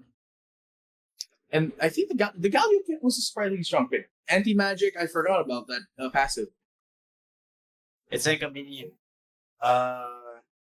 Phoenix? Yeah, Katie Cooper. It is like a mini Rupert. But I you wouldn't know, be surprised. that's what Cooper is Galio for Katie Cooper. Is it actually? I mean, which came first? Katie Cooper or Galio? Hold on. That's You valid. just might run into Phoenix. Kane right now. Kane was able to get out. Was he in form? I don't No, think he was in E. Trying Yeah, to he was jump the gear, which is kind of very risky. Oh, Ken going for an all-in. That combo just more than enough to secure the kill on Akshan. When you get under the chain CC of the cannon, there's no way to get out. Speaking of CC, you guys know that they removed the threats from USS Canada? Wait, what? You can no longer cleanse Mordekaiser arm with QSSR. They took it away. Yeah, they took it away. Wait, so why build QSS now? Yeah, QSS. There you go. I don't know, to be honest. Let him go. Where's that? Good catch. Good football. Oh wow, that Q did so much damage. As well, though. I mean, to be fair, Samir does already have collected. I think he should. Oh no. Do you think he should build armor after the work? Go straight into something like Grundwitz. Rangoon's pretty good. Good grit under the tower. But they will lose plate, but still applying some kind of pressure is still very good. Who there will be looking to secure the last 3 grubs. For the 2, if that happens for the 2. Akshan not being able to do much here. Almost a complete item on the cannon. And Kane's none the wiser on the grubs being taken. No, with no vision there, like top of it. No, there is vision though. Then they must be giving it up. Yeah, I don't think they're able to fight that anytime soon. Mid turret almost down. Beam should be able to get away here. Double dash to get away. Gets it caught by the mock-up, but thankfully no fall. Ooh, chasing. Gets the root. Kane is here. Does not miss the W. That's very well played for no, she said here.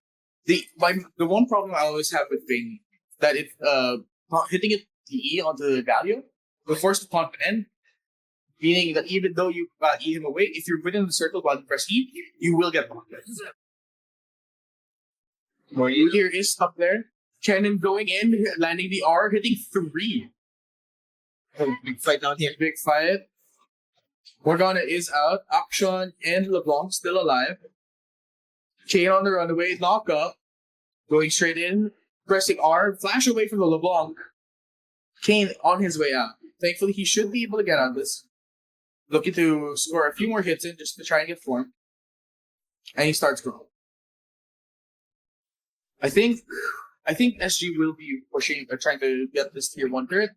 They're already trying to get tier 1 mid turret, which will leave open up space for them to try and get Herald and the dragon when it spawns in the next. Yeah. Oh, is it up now? Oh, it's up now. And honestly, what can they do? That's 4 grubs right now with their name. Yone alone, I think, is already a dangerous move. 4 grubs is already right. And thankfully, it's not the 6, but it could be worse. They're keeping YKW pressured under turret while they try to take dragon. Scamgods right now doesn't really have. Oh, sorry. You know why? Doesn't really have vision of what's happening right there at the bottom riverside. Looks like they're setting up for 4v3. Yone is on the way. Yone does have. Oh, in the steal! He was able to get 4 move thanks to Galio. Galio letting the ult, hitting him with 2 knockup. Samir able to get ult, cleaning up 2 with the help of Yone. But the damage is just too much. Not able to get the stun. No R in the vein. She will be run down. Flash to dodge the E. Oh, gets hit with the taunt. The catch. Yeah, you'll get something. 9-1 and 2. 120 CS.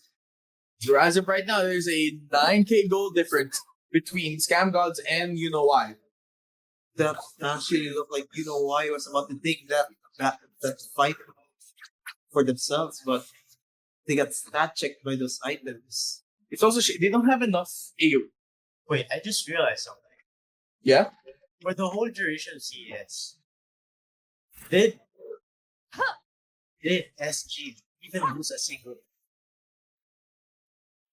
As I far don't as believe we're so. concerned with the records show no. Because if they win this is going to be a historic 100% win rate in CES. Oh man, I didn't realize that. I don't want to jump to conclusions, but at the rate the match is going, it might be on. Oh, they're going on Leona. Leona was able to buffer the R. Root, doesn't matter. Same with the knockup. R escaping the Galleon pod. They're able to get a kill. Galleon hits the con on the Cade trying to get away. E away. Samir right on top of the LeBlanc. LeBlanc not able to get away. I think that was the collector proc I just saw. Double kill. That was a 1 for 2. Oh, and they might just catch action right now. Action. Flash at the top. That's aggressive. G into the Q. Combo by Samira. That was an E auto Q auto after the taunt from the Galio. Right now, they're going to be able to force Herald here.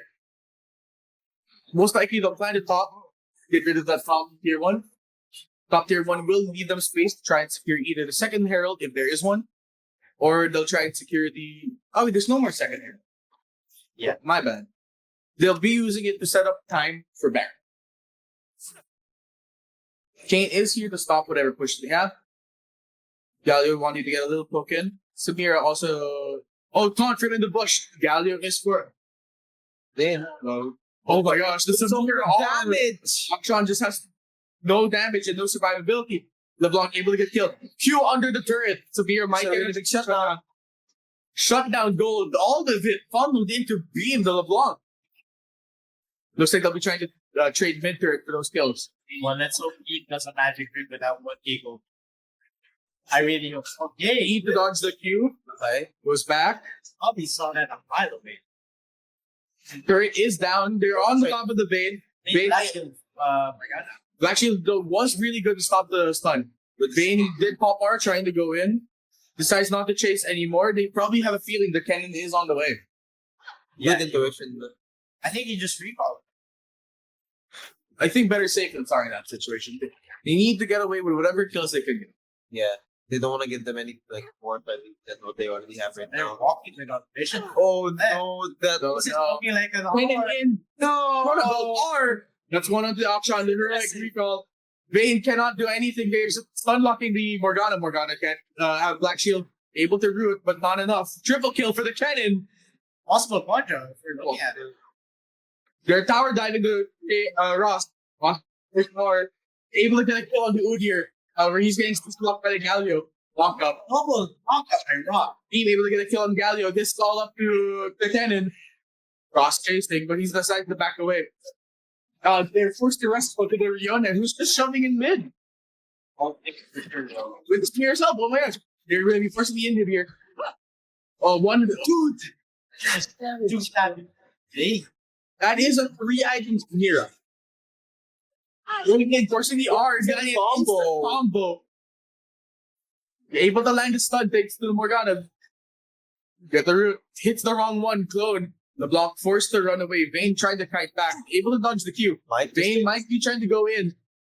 Dodges the W, dodges the Q, push back.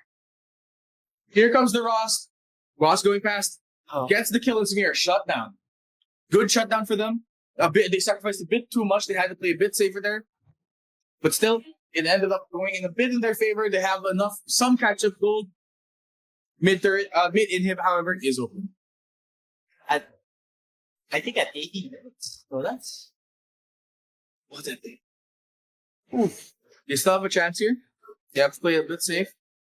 They are invading jungle. They're trying to deprave, any kind of resource as possible. Cannon going in, flash R, getting the instant CC onto the Morgana. That's almost a solo kill. Galio does come in, keeps a little extra stun lock or CC lock on her.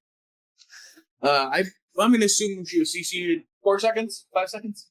3 at best. Morgana getting a taste of her own medicine, so that would feel like. So far, this will be the third dragon. This is one more. They will have 𝗵𝗵𝘁𝘀𝗵𝗶𝗹. Yone going using R to go in. Second or Q3 lands. That's about more than enough to force the E to execute. I remember, guys, the right. Being able to dodge the But not the but not the lockup.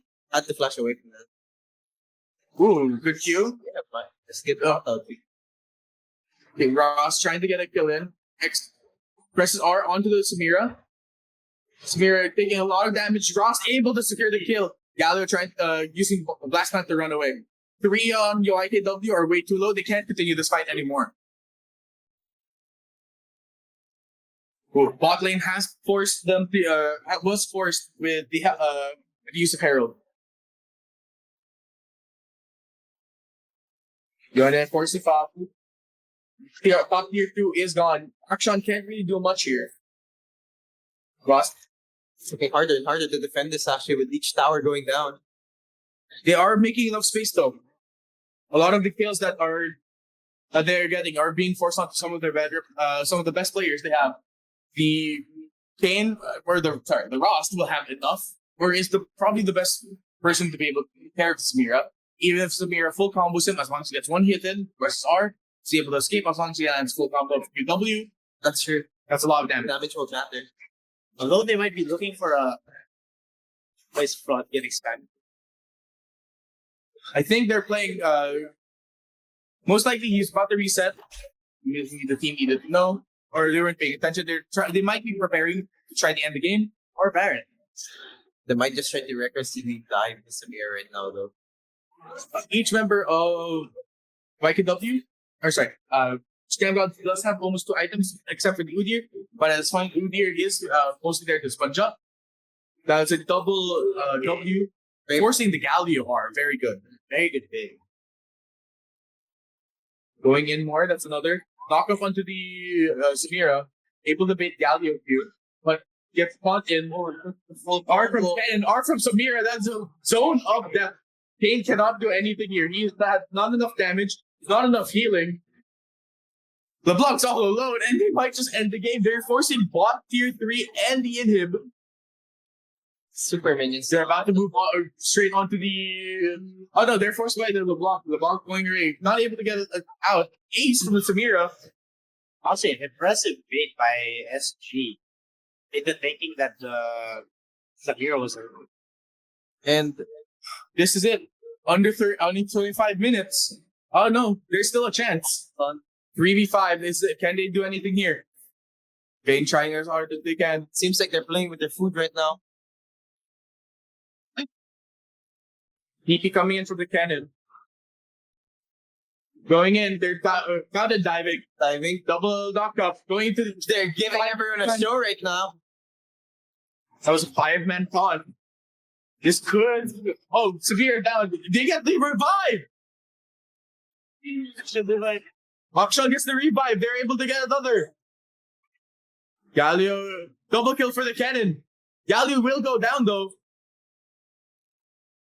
Cannon going back in. Oh, he's not able to get the shuriken on Vayne. But the minions. Wait, Yon Tornado, if he wants this. Yone has a chance to end this game. He will force the third in him out. Oh, the art. Wait, he could have ended the game there. The E pulled him back. He's gonna force the end of the game. Oh. So that's a GG. GG. Ladies and gentlemen, we have our champions for CES. Give a round of applause for SG. Your grand champion for CES Vengeance League of Legends is 𝘄𝗵𝗄𝗧. This was their golden road. I wouldn't say clawed, but with surgical precision, they went through the entire brackets.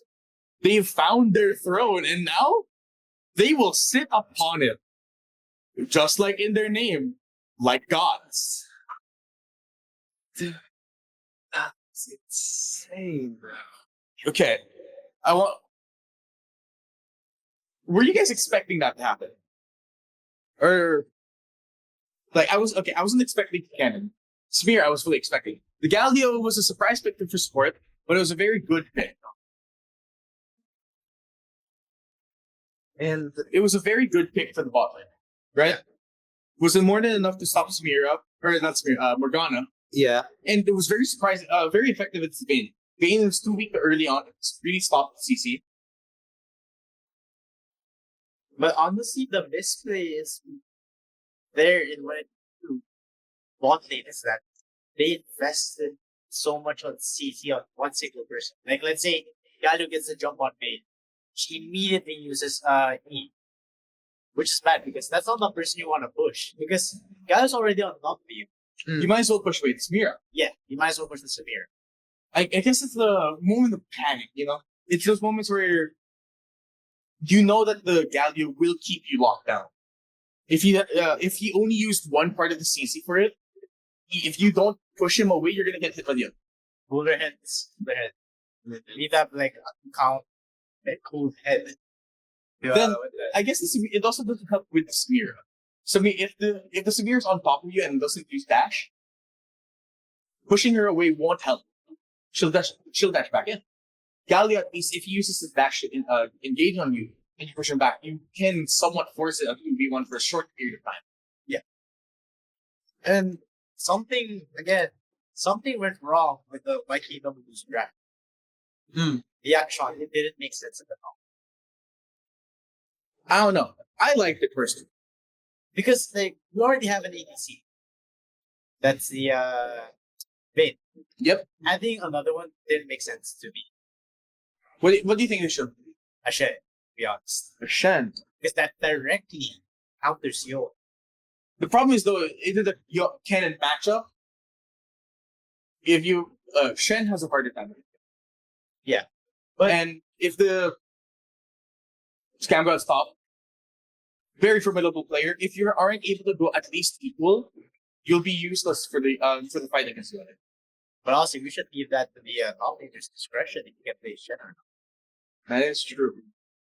It is possible to make Shen. There could have been other options. What else could they could have done there?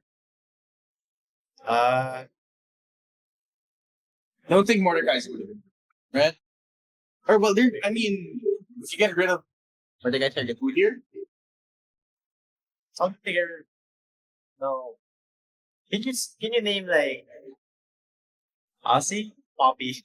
Poppy would have not been that. Poppy would have been crazy. Poppy would. Let me open up my notes, see what shampoos they have that they could have done as well. They never picked Poppy, I think.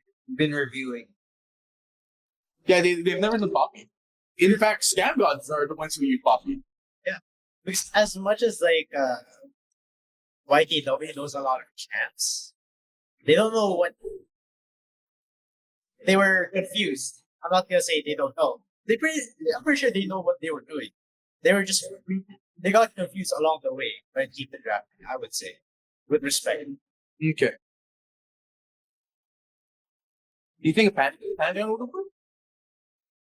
They would. I mean, they also did end up banning a lot of the picks that they could have used, right? Yeah. It's hard because YKW is kind of forced in a position where they can't really do, or they can't really be too flexible.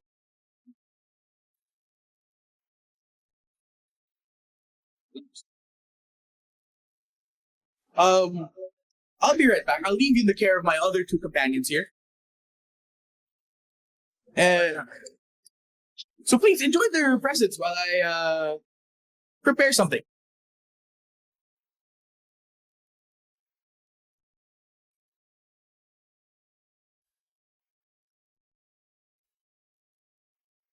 But actually, before that, we're going to the 5-minute intermission as we speak. All right, chat. See you in 5 minutes. And we'll be right back.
Ano ba yun?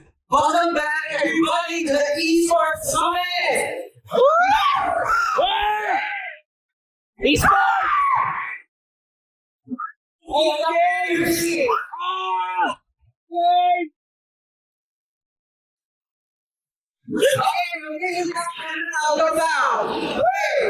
So, we finally found our grand champion!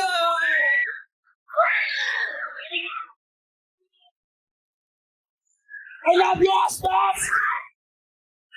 I love you!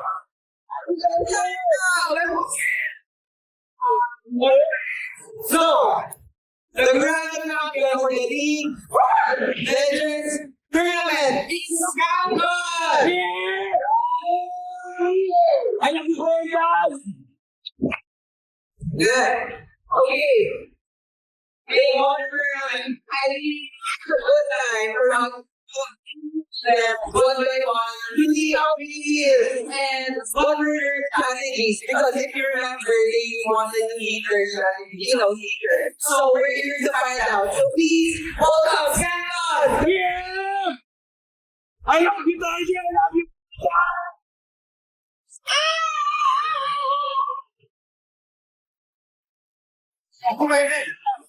Kuya, I love you, Kuya!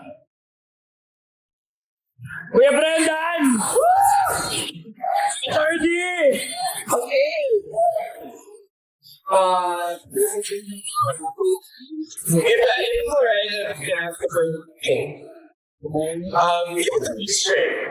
How many hours do you do like this? Maligo ka naman! Basically, as many hours as our family was out. So sometimes you feel awake at 12 a.m. and even though we're like not in the proper mindset or like proper, we would still play in practice. So even last night we got like destroyed. My only that he would play even last night he was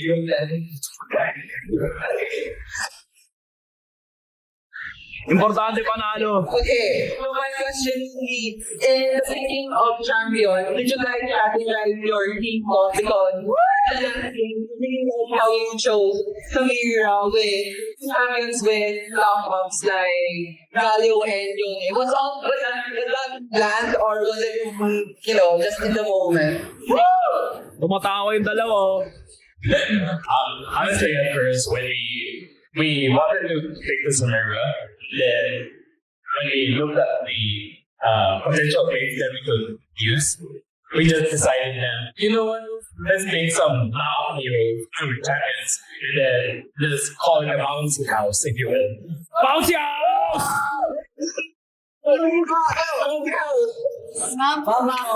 So, from all three, you're able to see that almost everybody was able to play all their comfort games. Sorry that you were able, but we have three. You guys have comfort game. We were able to see talent. Please, we're able to see hero. We're able to see which I think was one of the deciding factors in the first game. But even though you, overall, was that something you guys wanted to plan, slowly trying everyone's comfort game throughout the game? Or was that something that was oh wow, your comfort game is just perfect here. I mean, we might as well. So I played with these people for so long. Basically, I would every time there's I would go sleepless, just bring out the drafts for every player, and I didn't show any more because like I just wanted to do something team based and let them enjoy it, especially yung ADC. Yeah! And, like, we want. I had a talk with him last night on what he actually wants to do, and he actually proved himself. And like more, he just Wanted whatever what was fun, basically. So lahat ng picks niya, he's just out of the blue. Like, I want to do this, I want to do. And then my jungler is usually another facilitator. I let him like play these tanky champions and whatever fits in the draft. But did you have fun naman? Yes, sir! Yes, sir!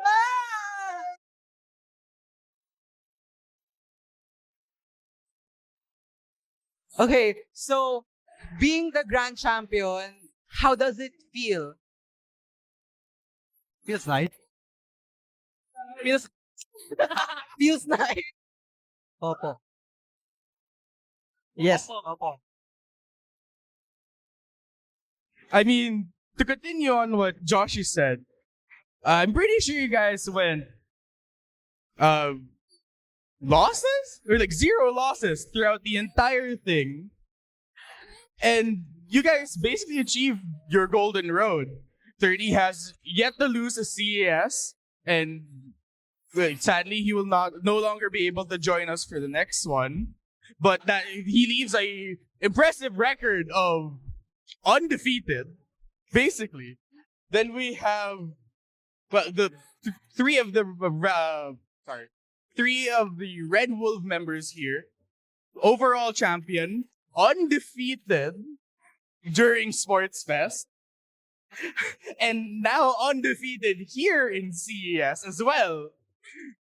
And of course, you told me a lot about your import, who surprisingly not surprisingly, but was definitely a major component for your CES team and fit into your crew of misfits very well. So with knowing that kind of legacy is now over your guys' heads, do you guys feel pressured for the next event?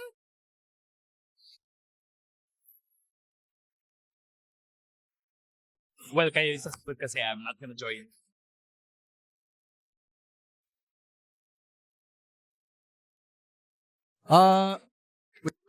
With regards to the pressure, the next event was Sports Fest, right? I do not feel any pressure coming into that next event.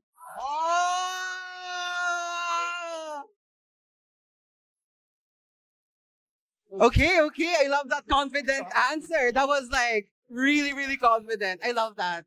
Okay, so thank you, Scam Gods, for allowing us to interview you. Please give a round of applause to Scam Gods for winning! Woo! Okay, now you may exit. Thank you so much. Okay. Now, of course, we won't forget to interview You Know Why, because they gave us a show. They showed us determination. Even they rise through the adversities. Please welcome You Know Why. Woo!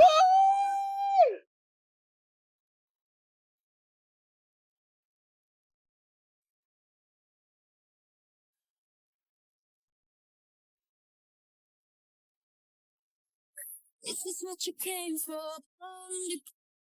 Everybody, this is your moment. Eyes on up.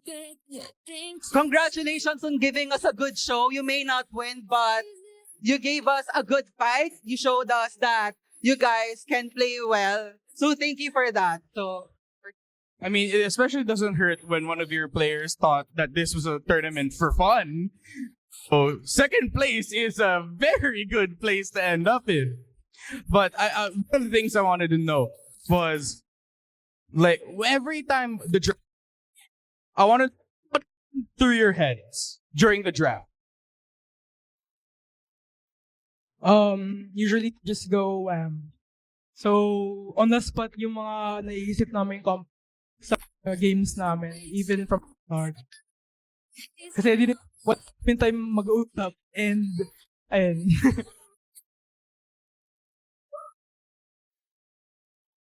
Okay, so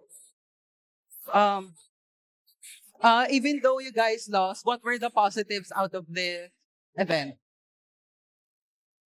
Hello. The positives out of this event.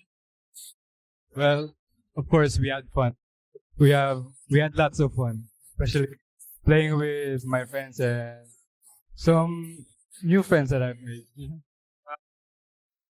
Yeah. In the next time we host CES, is there a chance that we can see you guys reform, make the run, even maybe try and steal win against scam gods and get your revenge?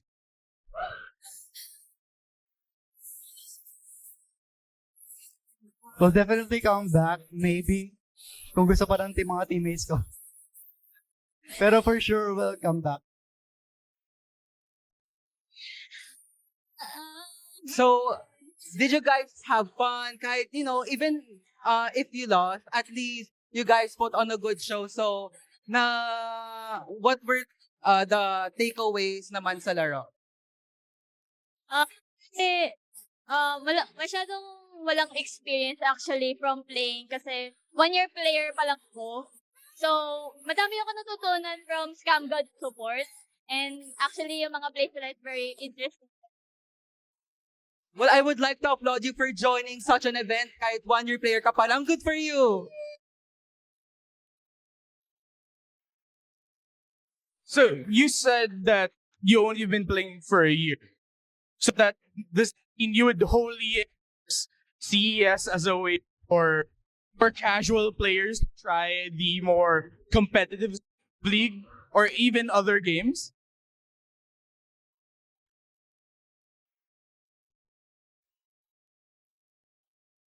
For sure, if you're just expecting to have fun with your team or the team you formed, of course, I suggest joining CES, even though you don't have a competitive side. Maybe this is an event to awaken that side of you.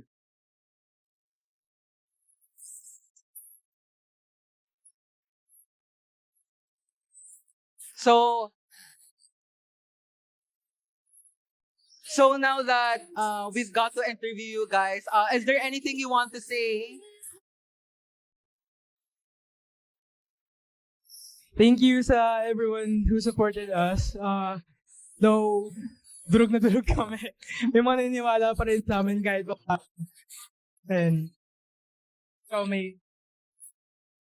Of course, thank you. Thank you to our teammates. Thank you to everyone. Hello. And yeah, that's it. Hello po, may booth po ako sa floor 504.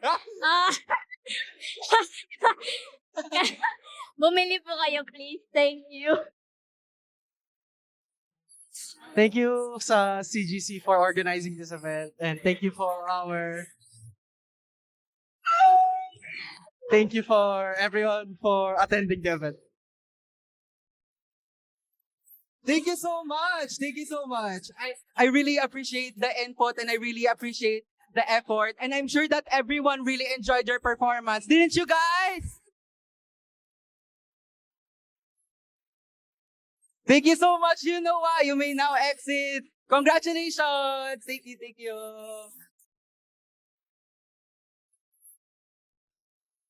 Wow, what a tournament.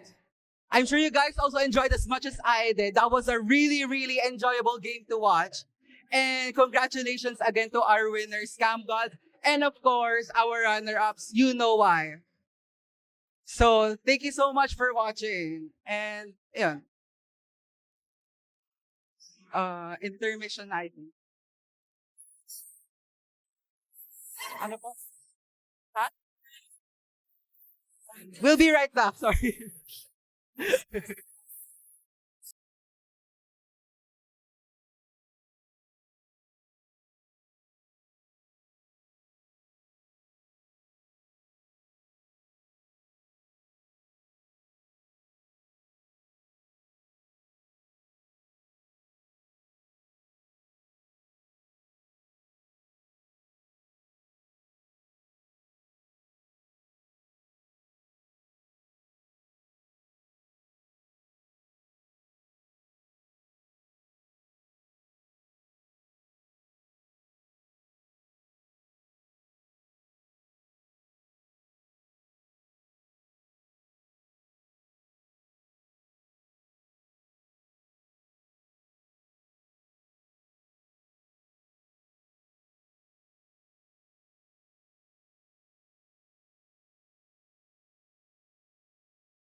Hello,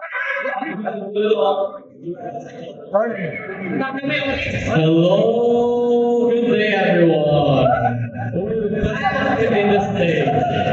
Welcome everybody, welcome back! Once again, this is my co-host, Boa, And this is my co-host, Raison. with my last bit of social energy. Let's get through this. Let's go. Alright! For today's main event, we will be awarding our grand champion! And of course, without you guys, ite-take rin namin sa inyo. I'm so sorry. Nauwi na tayo. No. We have to finish this. We have obligations. But yeah, without you guys, we wouldn't have done this. You guys had a lot of part in this. You made CES more exciting. Yes! You too, David. Love you. Alright. Before we go, Before award. we continue to anything, let's give thanks again to the RSOs and to our sponsors. Okay, this event is organized in collaboration with the following recognized student organizations of CIIT, CIIT Student Council, Atelier, CIIT Traditional Art Organization, Axis, CIIT 3D Organization, Cascade, the Cosplay Organization, Safe Zone, the CIIT Advocacy Organization, and Tunes, the CIIT Music Organization. Now, let's get to our sponsors. Arena, empowering and upskilling communities, creating heroes by competition, opening pathways and career opportunities. Because hashtag, it's just not just play. Not just play. Sorry. And as well as with Unipin and Mountain Dew, thank you so much. Thank you so much. And to Vital Strats Creative Solutions, we breathe creativity and live for turning ideas into impactful solutions. HPL Design, creative services for business. Keyword Studios, imagine more. There are a bit of keywords in pretty much every video game that you know. And of course, let's give thanks to our artist Ali. Sino nga ba sila? Yeah, it's not just yung mga partners namin and mga RSOs ang tumulong sa atin to make this event happen, but also our Artist Alley exhibitors. Iisa-isahin ko sila, so be ready. Alright, thank you so much, Kapasil. 1343 Oz or 000 0CC? I can hear you. What do you think about this one? How do you pronounce it? Ang cryptic naman, ano to? Basta siya. Thank you so much. Season Z, I am sorry if I'm pronouncing it wrong. Doman Ponpon, Art Prick. Oh, go ahead, clap. Clap for them. Clap for him. Go ahead, let's go. Thank you. Art Prick 1202, Liri Chairu, Cascade again. Nova Loren, Orca Pitana, and Raven on Loop, Kiakimimi, 𝗖𝗜𝗜𝗏, Atelier, and Inkenstein. And it doesn't just end there, there's more. Sa 6th floor, we have Hey, it's Kea, Art Denkin, SFX, SSXF Basta Yumika. That's our that's our officer. We're proud to have you. Pixel Hive, of course, Aeonix, thank you so much. Thank you so much, Aeonix, for coming here. I hope you enjoyed your stay here after I think you haven't, not working. It's not working.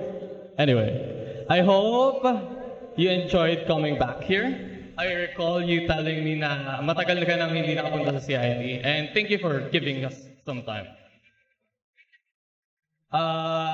And the Safe Zone, and of course, our own booth, CEC. Thank you so much, everyone. All right, let's start with them now.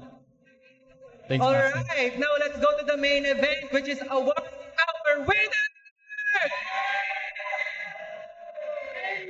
First of all, sa sumali. You may win or lose. Thank you for giving everyone a show. I'm sure everybody was entertained. Thank you for putting your blood, sweat, and tears to the game. Really, really appreciated for you guys to join and show yourselves and show your skills in video games. Thank you so much. I can really see the passion in them, seeing their creativity into their play styles. That one from 𝘄𝗵𝘁'𝘀 kanina, yung lane swap, I really love that. Thank you guys.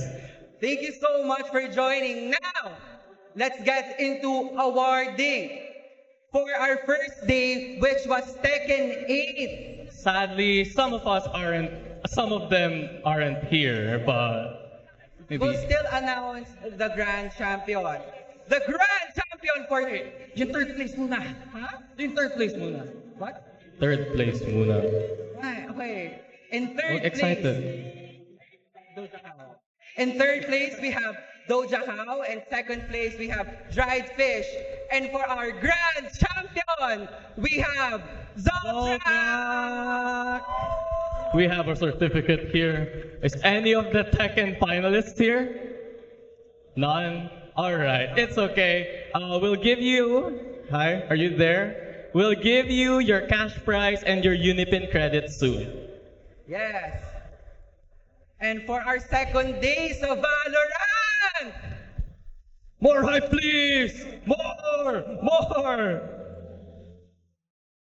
Okay, so yung second place, which was bombastic, but our first place was Tinitigan Ka! Let's go, tinitigan ko. Third place pala sila. Anyone here? Is tinitigan ko Is here? Tinitigan Ko here? Come to the stage, please. Cherry. Welcome, sir.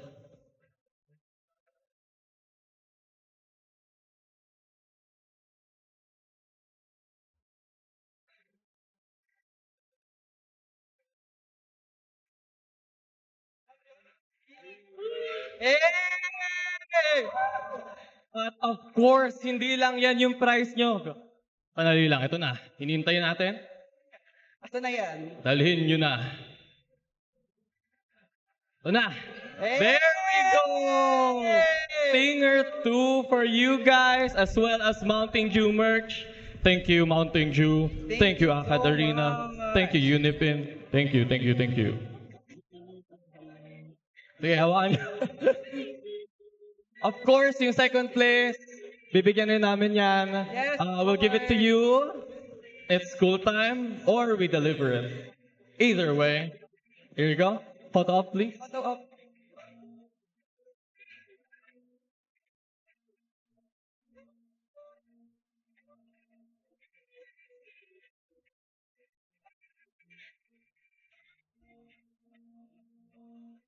Thank you so much, tinitigan ko. Congratulations for winning.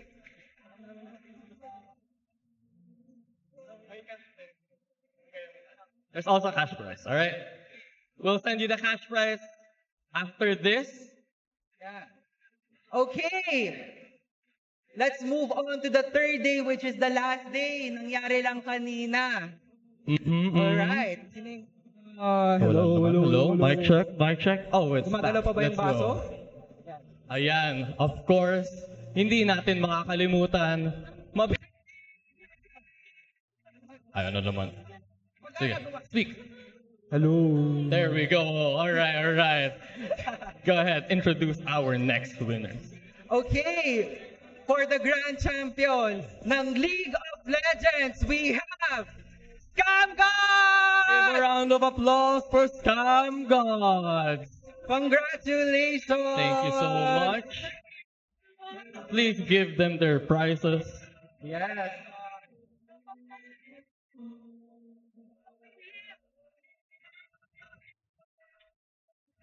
While we wait for the prizes. All right, it's here. Certificate first for being the grand finalists. How are we feeling today, Sir Brendan? Well, honestly, after nitong tournament na to is magre-retire na ako as a competitor. Giging ano na ako, tawag dito, magiging coach na lang ako siguro for the next sports tournaments. Pero sabihin ko na lang is 𝘄𝗵𝘁𝘀. Thank you everyone for watching. Thank you so much, Brenda. Oh, here we have it. Give them their prizes, please. While they're giving their prizes, I'd like to say thank you to 𝗏𝗏 for giving me tips to host. This is like one of my first times to host, and I'm an extremely silent person. Pero with the help of 𝗏𝗏, he helped me with it. Thank you so much, man. Photo op. All right, photo op. Give them their moment.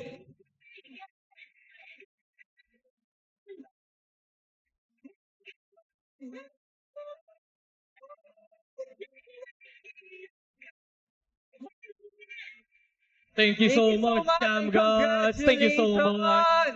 You know why you two meron rin kayong prizes. We'll give it sa cash prize nyo.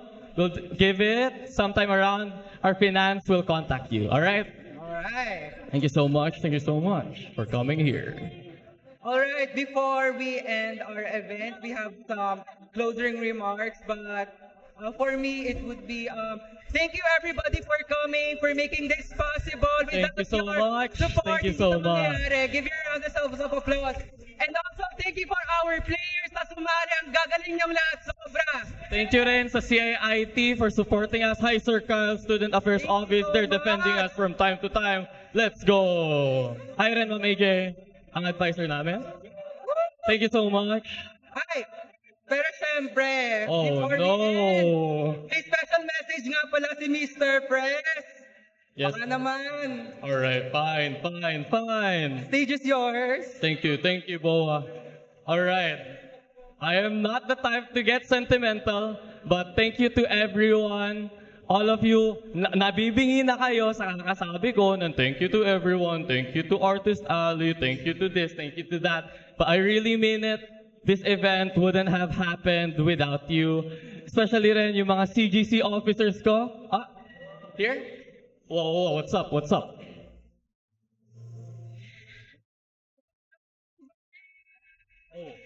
All right. I guess it's gonna get cut off. Come back here. We'll do the speech again later. Pero announce ko na rin pala yung third place ng League and Valorant. So yung sa Valorant, congratulations, Sad Boys. We'll contact you for your prizes. Am I here? Am I singing? All right. Thank you so much. Wait, is he here?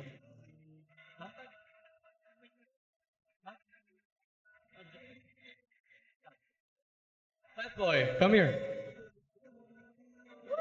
Yeah! Oh, it's here. He's here. Hi, AJ of Weavers. He's the representative of Sad Boys. Yeah, come here. Photo op. Mamaya na ibang prizes, yan muna. Alright? AJ, yeah.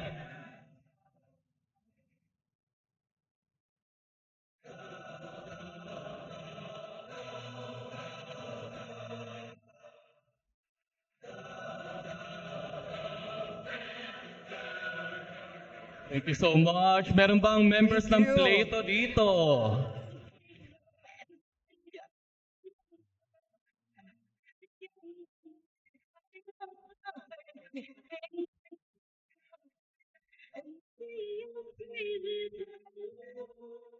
Is anyone from you know who here?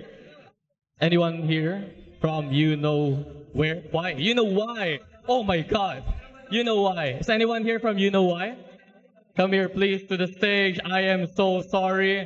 I am kind of confused with the program flow. But yeah. Thank you so much guys. Hi Mao. Congratulations. We have our prizes here. I am so sorry we forgot about you.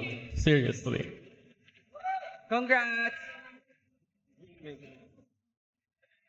Thank you so much. Here you go. Photo.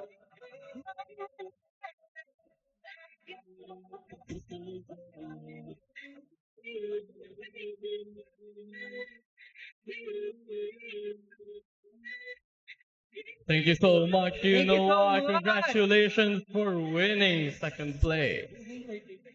So, yung third place sa league is Plato.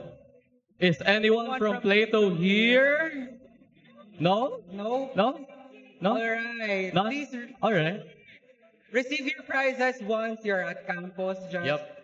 ask any CGC officer or our fact, give it to you. We'll contact you. Hi.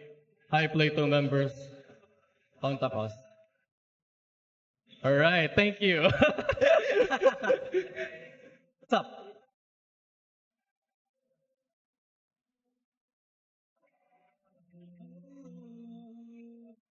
Is anyone here from Bombastic? Bombastic? Bombastic? Third place? Welcome, sir. Thank you so much. Give him a round of applause.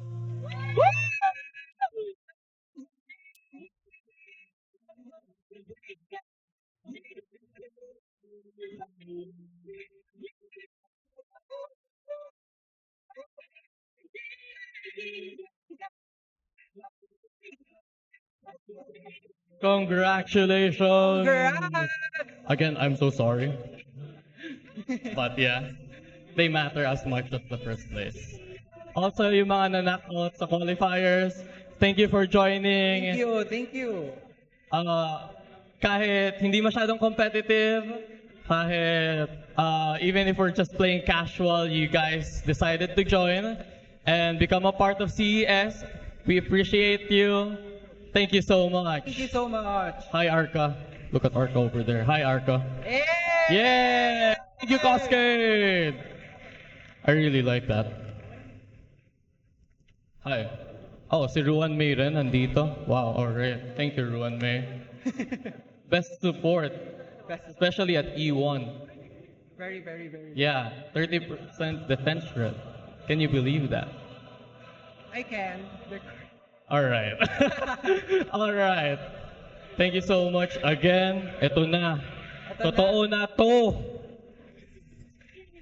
Totoo na. Totoo ba? Speak. Is it true? Yes. Totoo na talaga. True. Totoo na to! Totoo na to.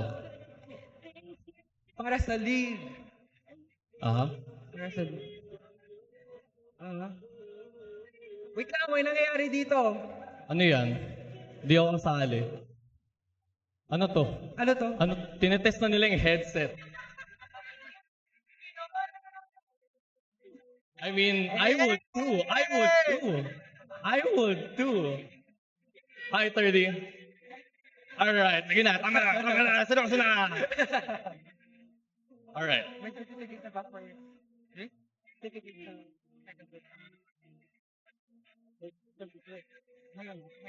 Yung ano na? Ending remarks. Ito na, ending remarks na. Okay. Totoo na to.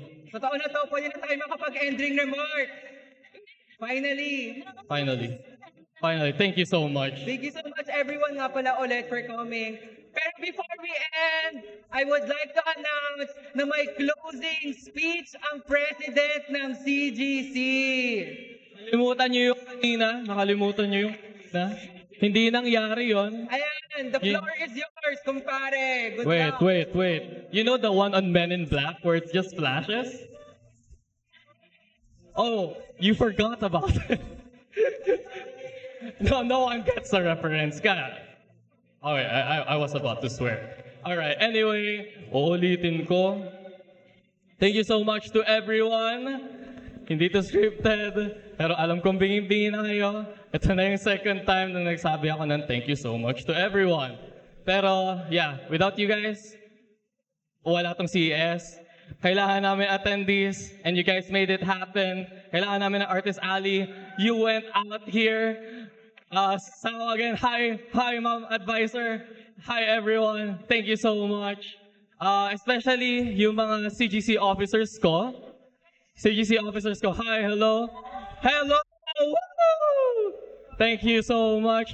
Tekken Prod Committee, you guys are working hard every day. Ang aga-aga natin lagi. Pero you guys go here kahit sobrang late. Arts and Graphics, alam kong ang dami nyong sleepless nights. Hi Jaden, kailan ka natulog kagabi? Anong tulog? Tama, tama, tama. Tapos kanina nag-graphic design pa yan para sa amin. Love you, Jaden. Love you, arts and graphics guys. Zyra, Sam, Kitty, everyone. 𝗬𝗂𝗂𝗍, you too. 𝗬𝗂𝗂𝗍. Originally, events and games siya, pero may initiative siya to help arts and graphics. Oh, also si 𝗬𝗃𝗃𝗃𝗍. Hi, hello. Thank you so much.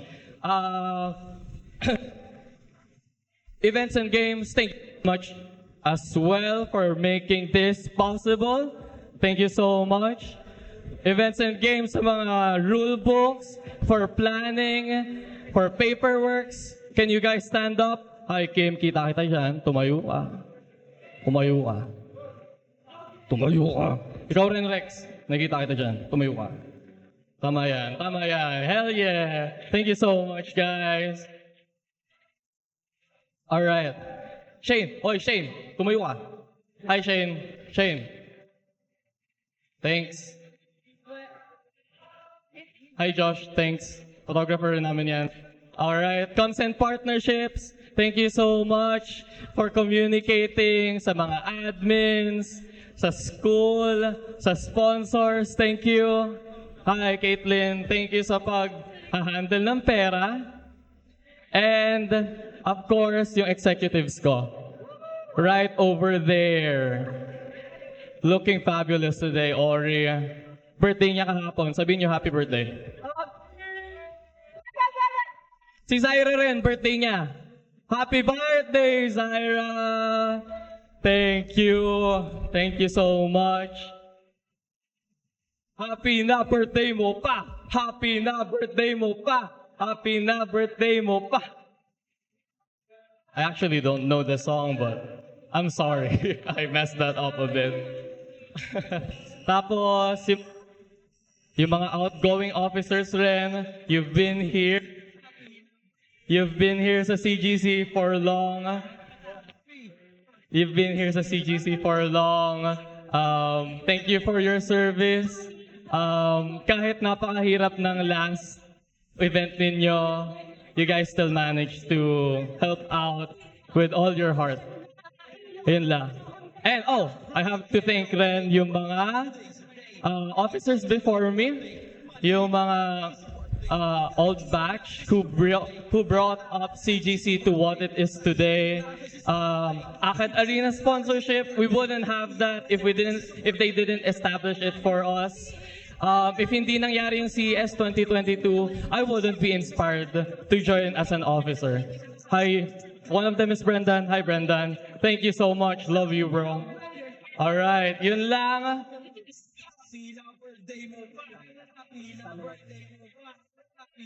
Ibibigay ko na sa kanila yung mic. Pero yun lang. That's all from me. Thank you so much.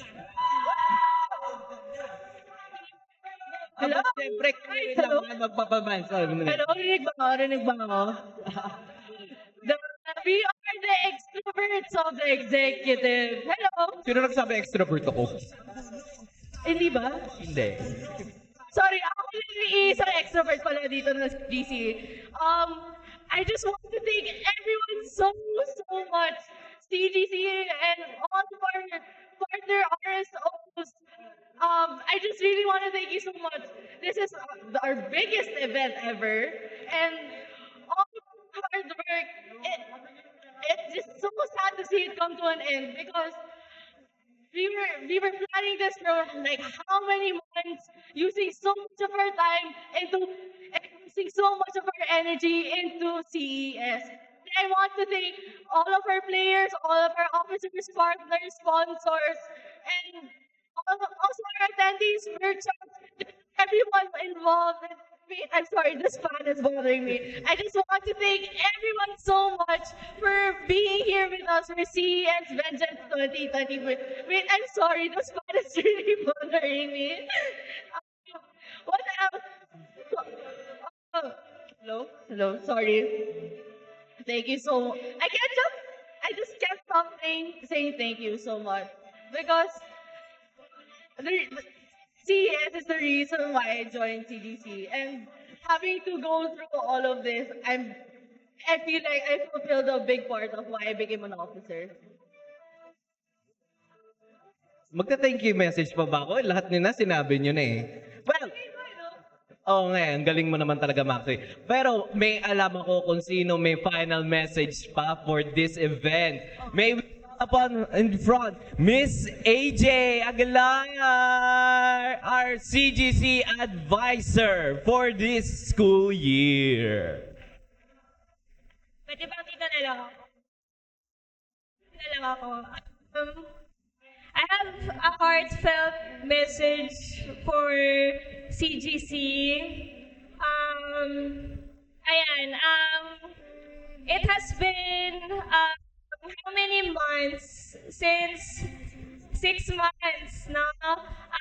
We know that there were a lot of changes in the system, in the processes. Some of you guys have probably hated us.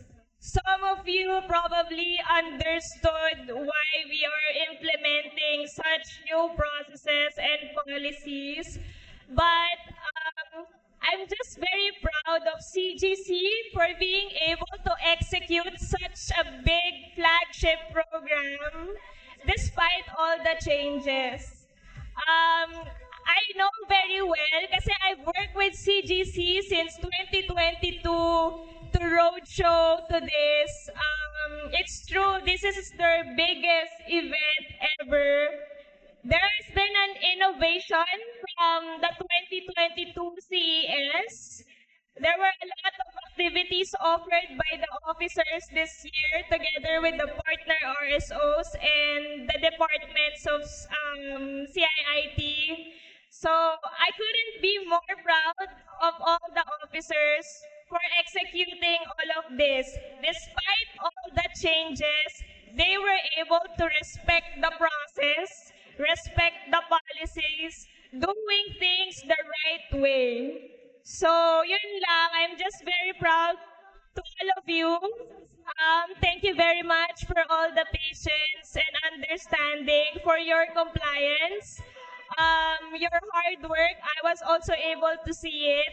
So, a big congratulations. Big hand once again for all the CGC officers. Please, they deserve this recognition. Of course, like they said, this wouldn't be possible with all the support of the partner RSOs, student council, our industry partners, as sponsors, and all the artists and merchants here. Department, Student Affairs Office, Placement Office, Facilities, IT, Library, Clinic, thank you very much. We really appreciate you all. So, to the next CGC officers, I hope this is not a pressure kasi this is a big level up from the previous CES. So, sana you guys will still be here to continue this event and spread out the vibe of gamers. Yun lang. Thank you very much. Yun. See you by next year. Congratulations, CGC. I'm very proud. Thank you so much, Ma'am AJ, for that speech. I'm so proud of you. Thank you. Ayan. Alam ko may namimiss kayo, pero I'm just very proud of everyone. Namimiss Hindi ko ko na po. nababanggitin yun, pero alam nyo na yun. Thank you, thank you. Thank you again so much. This is the last time I'm gonna say thank you. Pero despite through the mishaps and difficulties, nangyari naman ang CES. It was a big production. But we managed to have done it. Ayan lang. Thank you so much. Ori. Oh my God, I broke my promise na last na yun. Pero, yeah, thank you. Ayan, I broke it again. Here we go. Ayan. Okay, everyone. Gising pa rin ba? Hello! Yan. So may we invite every single one here at the 7th floor so that we can have our photo shoot today. So for photo taking, for documentation purposes, may I invite you all to have a picture with us, and may I invite our photographers to be in front to take a picture of the audience as well. Okay? Again, we would like to thank every one of you, and hopefully we see you in our future CGC events in the next term, which is next week. Hopefully, pero hindi natin sure.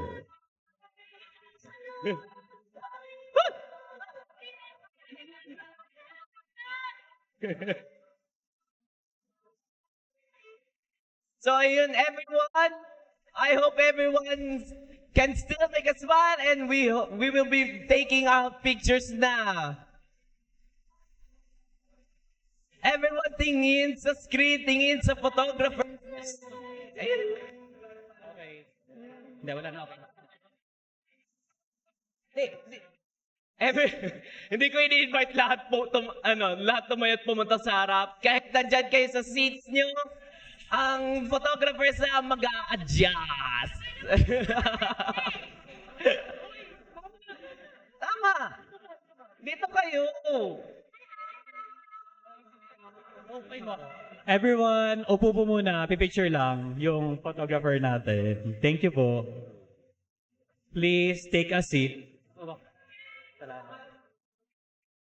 Take a seat. Wag joke, hindi magalit. Hindi joke. Hindi ba? Power trip. Charot. Upo po muna. Magpipicture po tayo. Sit down everyone. Sub. Ayan. Koskate. Ano?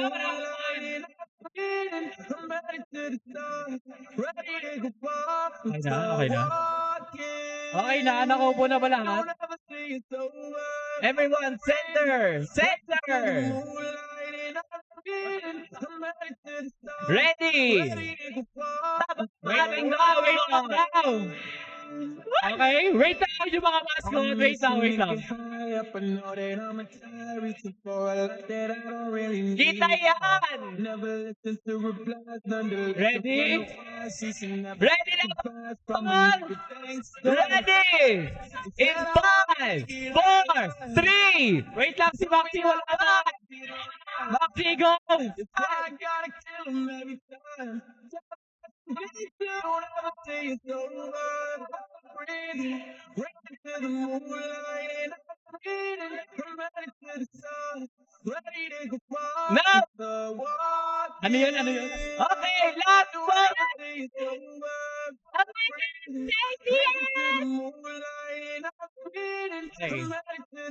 CES daw! CES!